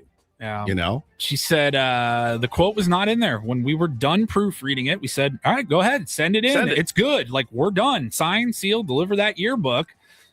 Came back, had the quote on there. What are you going to do at that point? Everyone wants their yearbook. You got to give it in. You give it to everybody. And she goes, I was just sent home to say that's inappropriate conduct. And then they released documents to the news and given me no control over my own process. I couldn't even speak for myself. I've had no hearing. It's just been really disappointing. You'd be surprised. We submit our shows to be proofread by Adam, and sometimes he doesn't get back to us until like 2 minutes before the show. That's before right. He gives his approval of what we're going to say for the next 4 hours. We have to send it to the Padres, actually. Don't forget. Did you guys get your script for tomorrow already? Did. It's approved already? Approved. We're ahead of schedule for tomorrow. Are we winning or losing tonight? No, we're losing tonight. Oh, yeah. Reds win 4-1. Damn. 3 hits. I didn't see the Pods. script yet. Yeah. Check your email. Abbott shows. Check your work email, Ben. Abbott goes 7. 3 hits? 3 hits. 2 more than I thought. Somebody goes yard. Let's see. Kevin Sheets goes yard. They'll start him against the lefty. Oh, really? Yeah. He'll go yard. Matt McClain got us, though, I assume. Yeah. Yeah. And Steer. Spear, too. Both of them? Steer, yeah. Both of them. That doesn't surprise me, honestly. That's it. All right. Start working on the crap up. 2 in a row, Paulie, for tomorrow. Say Since that we already audio know the just script. in case all of that comes true. Yeah, right.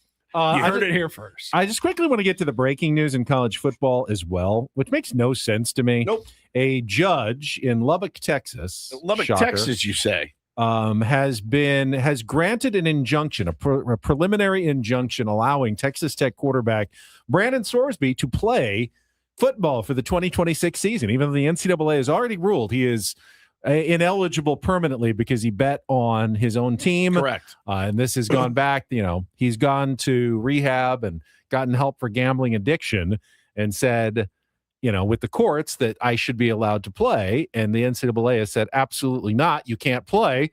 But now a judge has said, oh, no, he can. So, a judge in Lubbock, by the way, which is where Texas Tech is housed.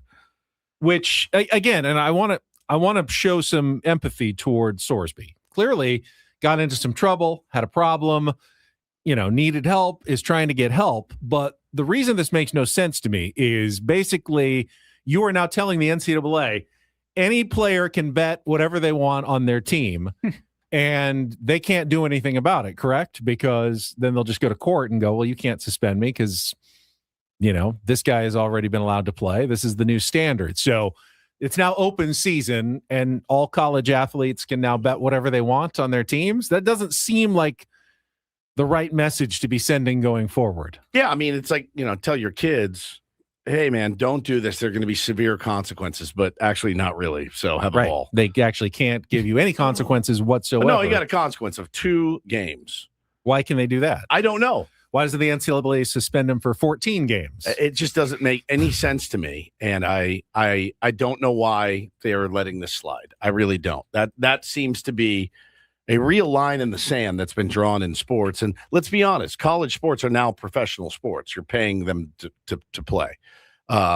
So he wagered approximately $90,000 on professional and college sports over 4 years, including 40 bets on Indiana when he was a freshman with the Hoosiers in 2022. And it's crazy that even if he didn't know, even if he wasn't playing in those games, he knew, had inside information, being a part of the team, used that and gambled, got caught, went to rehab, and now they're going to make him sit 2 games. And Texas Tech will, they'll have to figure it out for 2 games. But after that, he's one of the best prospects in football. He'll be back. It's just insane. Just insane. Makes no sense to me. I mean, shouldn't leagues be able to establish their rules on how they're going to play? Shouldn't there be consequences to your actions? I mean, why doesn't someone sue and say, you can't suspend me for using steroids? You can't ban me for. But we have rules. Oh, well, so did this guy. There were rules in place. And all he argued was that it would do him harm going forward if he was prohibited from playing. Well, yeah, it's supposed to do you harm. That's the idea. That's why it's called a punishment and not, not a slap on the wrist. They wanted the punishment to fit the crime, essentially, here. That's tough, man. I just don't know. It doesn't make any sense here. Yeah. Kind of opening Pandora's box going forward. Pandora's box has been open for a while. Brought to you by DraftKings. So yeah, it's really crazy. Yeah, Welsh Fryer. Can an El Cajon judge let Tucapito Marcano play again? Right. A San Diego judge has ruled, so-and-so suspension is no longer eligible. It's actually not that far off what we're talking about. No, it's not at all. He's certainly harmed by the ban from Major League Baseball, and a judge could rule, you can't take away a guy's livelihood like that. So, they could absolutely reinstate. I don't see what the difference is between that and the Sorsby case, honestly. I really don't either, man. It's pretty much the exact same thing. Pete Rose is rolling in his grave right now, by the way. Right. Pete Rose, bet on his own team. Yeah. Apparently that's fine. That's fine now. That's okay now. Wow. Yeah, it's hard to wrap your head We live around. in wild times. We do. Live in wild times. Zero accountability. Zero. Let's take a time out. When we come back, we will have our MLB reach around, and we will give away some Padres Mets tickets for tomorrow night's Bogey Goes Boom bobblehead game. That all coming up next on San Diego's #1 sports station, 97.3 The Fan. Gambling problem? Call 1-800-GAMBLER. GEG 0004666. Speak of the devil. Games and rules played at 7 Mile Casino. Visit 7milecasino.com. Brandon Sorsby would have been perfectly allowed to go to 7 Mile Casino. Yes. If he is would of have. age and wants to play some California-style blackjack, fine. You know what? That is absolutely okay, as it should be okay for all the tier ones. If you want to go in your own time, play a little Texas Hold'em poker, pie gow, or baccarat, 7 Mile Casino is the place that you can do it. That's exactly right. Best part is just 7 minutes from downtown. Very, very close proximity. Very easy to get to. Very simple. Some casinos can be really confusing. This is not one of them. You walk in, and there you are. You don't have to walk to multiple floors and find the games that you like. They got Texas Hold'em, pie gow, baccarat, and of course California style blackjack. 7 Mile Casino, also the home to Sammy's at 7 Mile. Sammy's wood-fired pizza, the great pizzas, the salads, the pastas, but also the 24/7 players menu available any time of the day, any day of the week, including the Kung Pao chicken. Enjoy it in the restaurant, at the bar, at the patio that overlooks San Diego Bay. Absolutely gorgeous out there, especially this time of year. Get the sun to lift a little bit and the clouds to come out. It really is nice with the views of Coronado and the Silver Strand. Check it out today at 7 Mile Casino, just 7 minutes from downtown.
player, this is all yours. This room with this view. This speakeasy with this cocktail. Hey, could you make that too? The spa with this. Ah. And this pool on this roof. This is all for you. The all-new Hamul Casino Resort, now open.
Ben Woods broadcasting live from the Bill House Studios. We know how.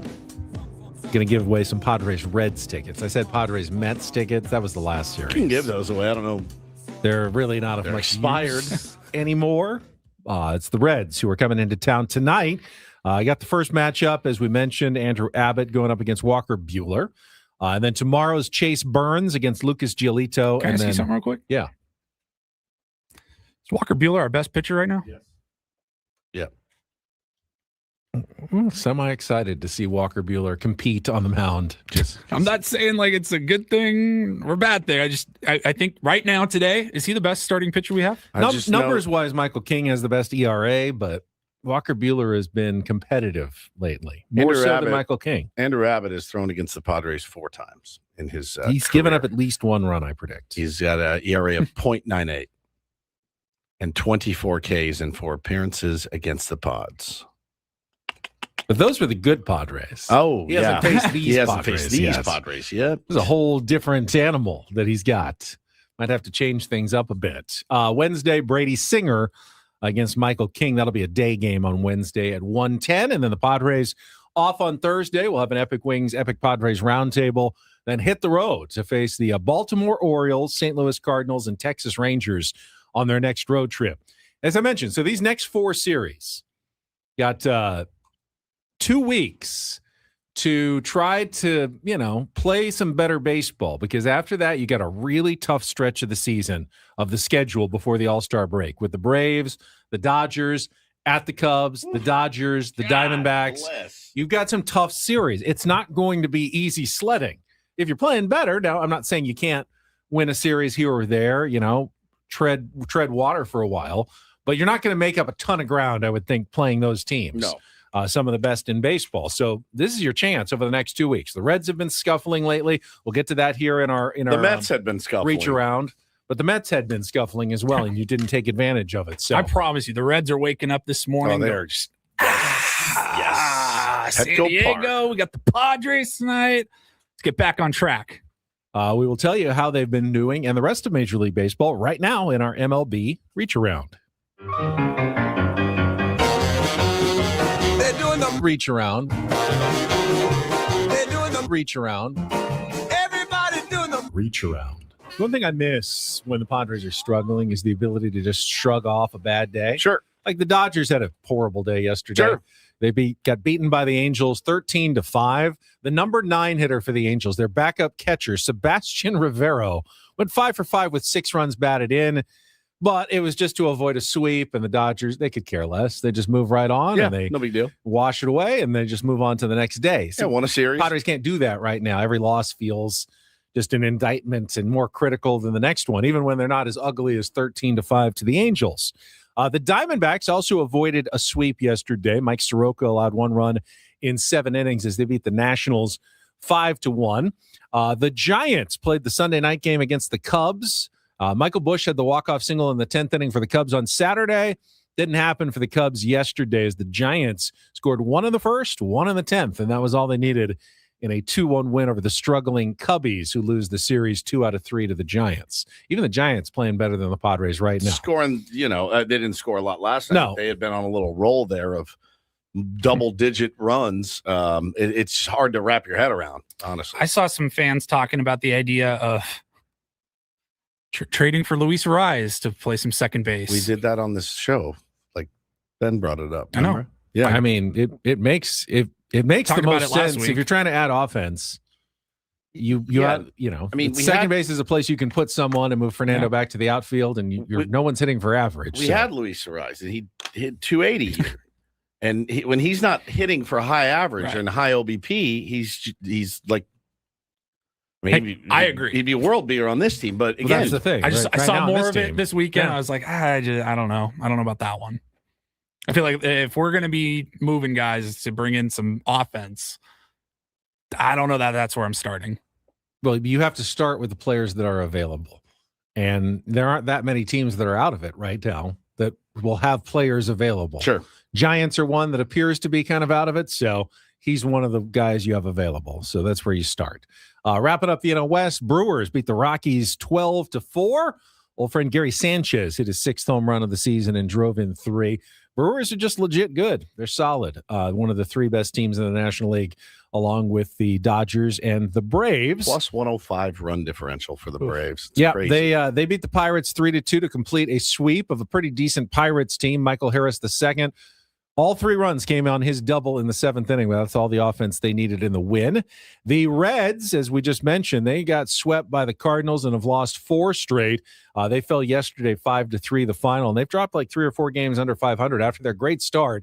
They've given it all back. Kind of similar to the Padres, actually. Really hot start, and then things started catching up with them. Haven't been playing nearly as good a baseball. So this is definitely kind of a series where only one team can get right, and both teams are desperate that it will be them over the next 3 days. The Phillies have gotten right. They finished a 5-1 homestand that included sweeping the Padres by taking 2 out of 3 from the White Sox with a 9-5 win yesterday, even though Aaron Nola was not as good against the White Sox as he was against the Padres. Gave up, I think, 4 or 5 runs. The Rangers, 10-0 over the Guardians. Jacob deGrom, 6 shutout innings as Texas wins that series. The Royals took 3 out of 4 from the Twins with a 6-5 win, but some caution. Bobby Witt Jr. had to be taken out with a sore knee. Ooh. So keeping an eye on Bobby Witt Jr. going forward. The A's avoid a sweep with the Astros. 5-0 they win with Brent Rooker and Nick Kurtz going deep. Marlins win the Sunshine State Showdown. Yes. That's a tongue twister. The Sunshine State Showdown with a 4-1 win over the Rays. Sandy Alcantara, 1 run allowed in 7 innings. The Tigers, your new favorite young player, Kevin McGonigal, with a walk-off 2-run single in the bottom of the 9th. Off of Munoz, too. Off of Andres Munoz in Detroit. they started so badly, but they've won 5 out of their last 6 as they take the series with a 5-4 win over the Mariners. We talked about the controversial tag play in the Blue Jays-Orioles game. Blue Jays rally for a 6-4 win to take the series. And Yankees-Red Sox. Yankees win 6-1 over Boston. Cody Bellinger and Jazz Chisholm Jr. both hit home runs in a 5-run 8th inning that took a 1-1 tie and put it in favor of the Yankees. Got a rain out on Saturday. I had a friend that took his kids up there. Oh, to the Yankees out. Yeah, so they extended their trip and stayed and went to. Where's the makeup? They didn't play a doubleheader, so later in the season or something. One other baseball note: did you see the Diamondbacks signed suspended player Max Kepler, who is out half the season due to a PED suspension, was a free agent. He will be able to report on June 25th. And play the rest of the season for the Diamondbacks, but will not be eligible for the playoffs. But that was one. I wonder if the Padres kicked the tires on Max Kepler. I wonder. Needing some offense and knowing he was going to be available later this month. Bat, yeah. I don't know. But Diamondbacks get him first, and that was the one big move yesterday. Perfect. All right, that was our MLB reach around. Right now, we're going to give away some Padres tickets for tomorrow night's game against the Reds. It is the Xander Bogaerts Bogey Goes Boom bobblehead night. Tickets are available at padres.com/tickets, but you can win them by being the 4th caller right now at 833-288-0973, 833-288-0973. Good luck with Ben and Woods. We'll come back, wrap things up next year on 97.3 The Fan.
He just here. I'll show you a little. Just a little. Please don't. Just a little bit. What hurts on you? Nothing at all. A little bit. Not that now. So let's say whatever you're about to touch is the only thing. Let's say it's gonna hurt. Right? All right, yeah. Okay. Pretend your knee hurts. Pretend your knee It's going to in a second. right here.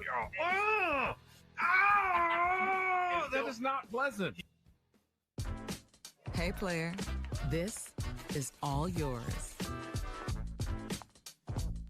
This room with this view. This speakeasy with this cocktail. Hey, could you make that too? The spa with this. Ah. And this pool on this roof. This is all for you. The all-new Hamul Casino Resort, now open.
People complain about the baseball gods, but either they don't exist or they were asleep at the wheel on Friday night.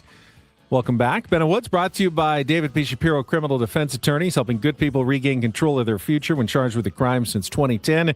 Visit davidpshapirolaw.com.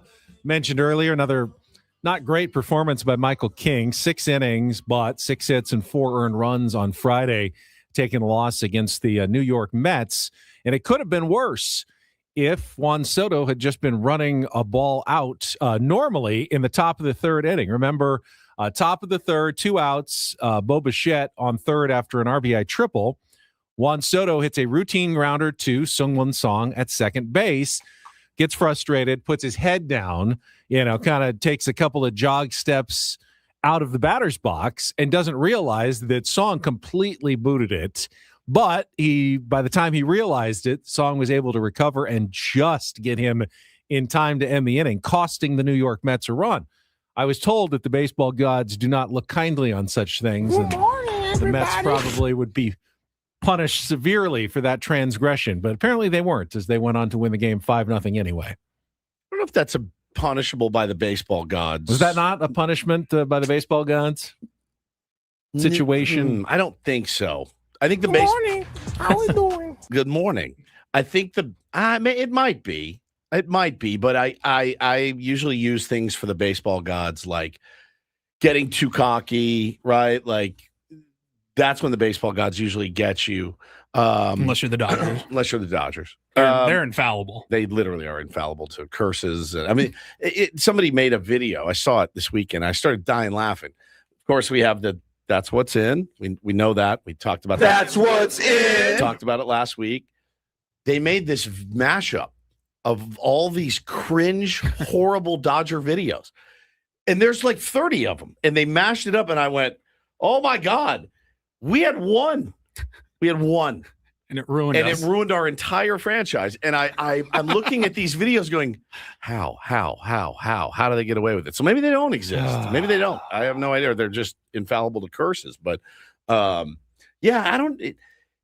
baseball gods take into account things like, well, he has been injured this year, right? So busting it down the line on a 6-hopper to second base. I hit a 2-hopper to short yesterday. I put my head down. I ran as hard as I could. I also hit a 300-foot pop-up to the pitcher, and I didn't move out of the batter's box. I think we're both. By the way, did not move. Just stared at it. I think we're both on record. It would have landed fair. By the way, I just spaced. Still in the box. I was still in the box, Paulie. Like, damn, I hit that high. Man, that is high. Is he going to get this? Look at that. Oh, my God. Here he comes. He's coming over here. Oh, he caught that in fair territory. I think we're both on Didn't record move. as saying, like Manny Machado certainly does not run out every routine grounder. And I don't know that I want him to be sprinting full out every single time. I actually saw some Met fans going, yeah, he's been banged up this year.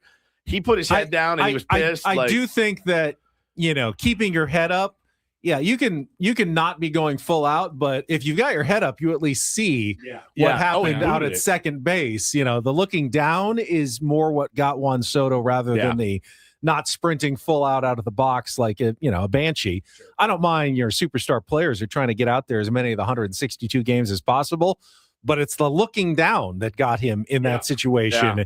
Whereas if he had looked up, he probably would have taken a faster step, 1 or 2 steps earlier, and would have made it. And the Mets would have scored an extra run that they, of course, did not end up needing in that game whatsoever. Correct. And I would hope Manny would be the same thing. Like, you don't need to run out every single play, but make sure you have the awareness of what's going on the field. And I think generally Manny does a pretty good job of picking his spots and seeing where his opportunities are.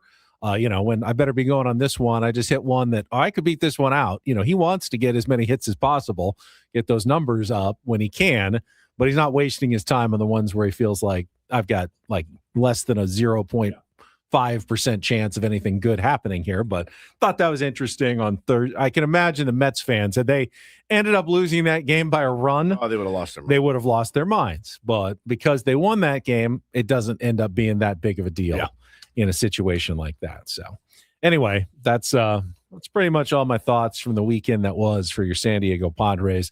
Again, even though they won a game, they got swept by the Phillies. I actually was almost less encouraged by the Mets series. Yeah, I was too, man. Phillies, at least you look at and go, all right, yeah, these guys they're hot right now. Hot right now, and they have really loaded, good players. They're healthy for the most part. The Mets aren't healthy. No, they're not good. No, you got beat by the bottom of the order too, and Carson Bench is going to be a good player, but 5 for 5 yesterday. Holy cow! I mean, it was bad. You have to tip your hat to some of the defensive plays the Mets made, though. There were some balls in the gap they went and tracked down. They wanted it.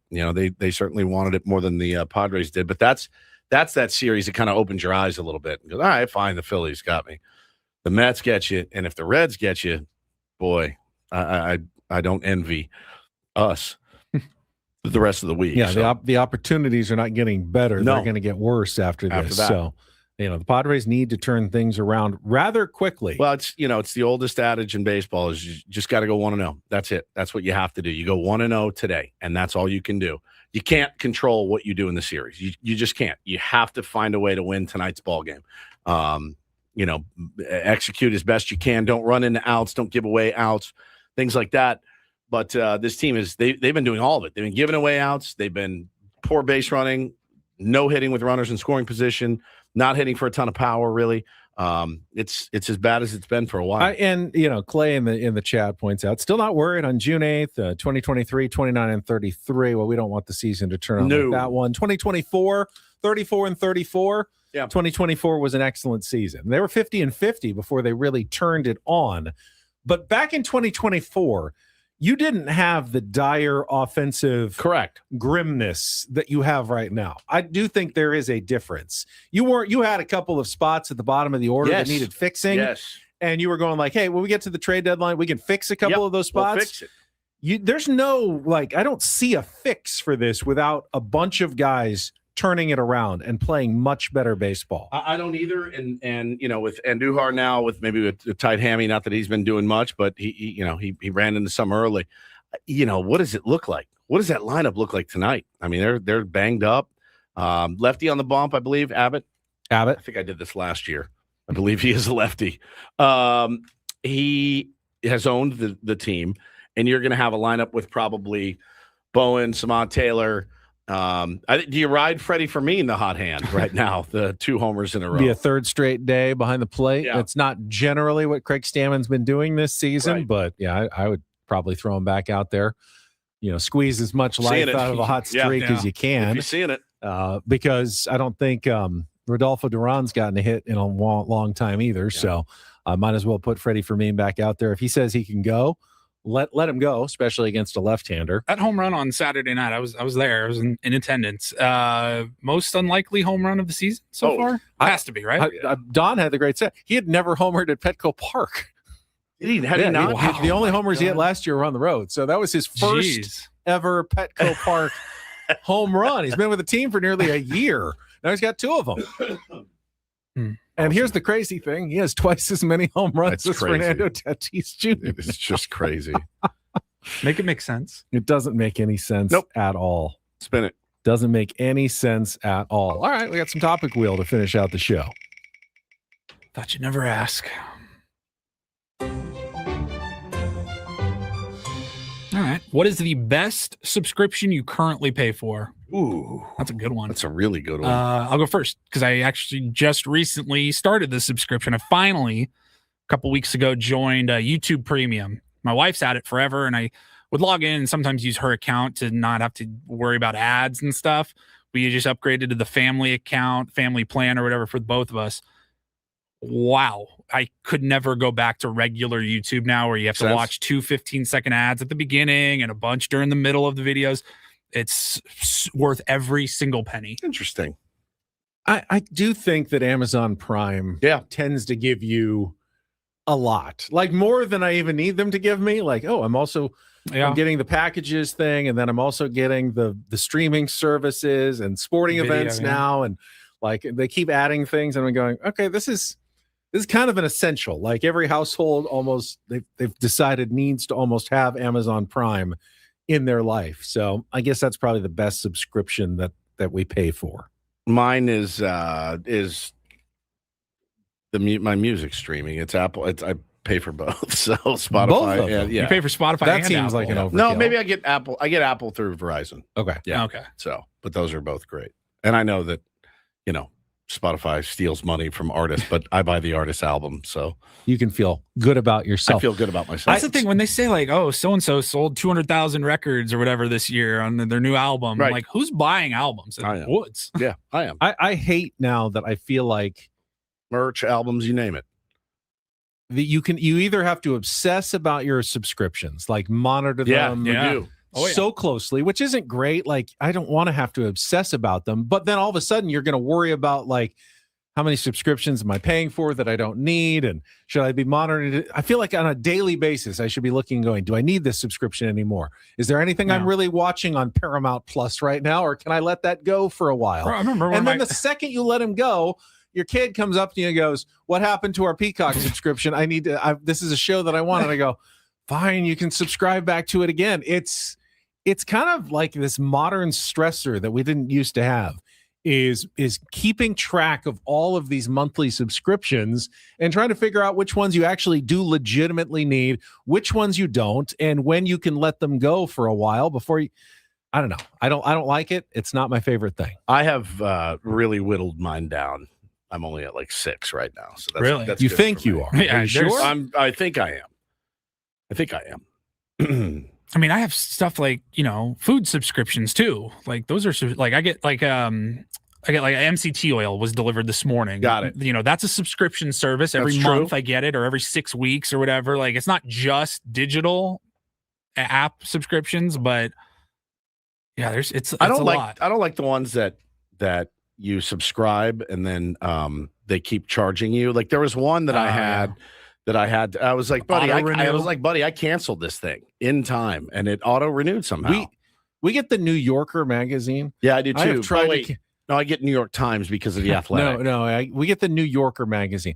I have tried so many times to cancel it, and it just keeps coming week after week, and I can't do anything about it. And I have this stack of unread New Yorkers, and I just get them and almost just throw them immediately away. And I tell them, New Yorker's a tough read. I don't want this subscription anymore. Is there any way for me to get out of it? And it's like, no, you already paid for a year, which got you like the next millennium for free. Yeah. It's like, I don't want them anymore. Stop sending it to me. I don't read it. Peruse it. I don't open it. I don't do anything. Why did you get it? I didn't. Someone else in my family signed up for it. For what? I don't know. We have a problem with some people signing up for things. We have like a bean of the month subscription at one point where dried beans would come to our house, and then we have to find a place to put them. It's like I finally got that one canceled at least. You're supposed to eat them. Exactly, but you have to actually. They're not easy to cook because you got to soak them. Like beans suck to cook, dude. Like dried beans are not easy to cook. You can't just decide on a whim. Oh, let's make those beans. Yeah, I soak them for 72 hours. Think about that 3 days ago before you wanted the beans. All right. Beans of the month, by the way. Subscription rant. Just hearing this out. Please, for the love of God, win Matt tonight. Scraby is in for Braden. Keep losing. He is coming up next for Paulie Reindl and Stephen Woods. I'm Ben Higgins. Have a great rest of your Monday. We'll talk to you tomorrow at 6 a.m. here at 97.3 The Fan.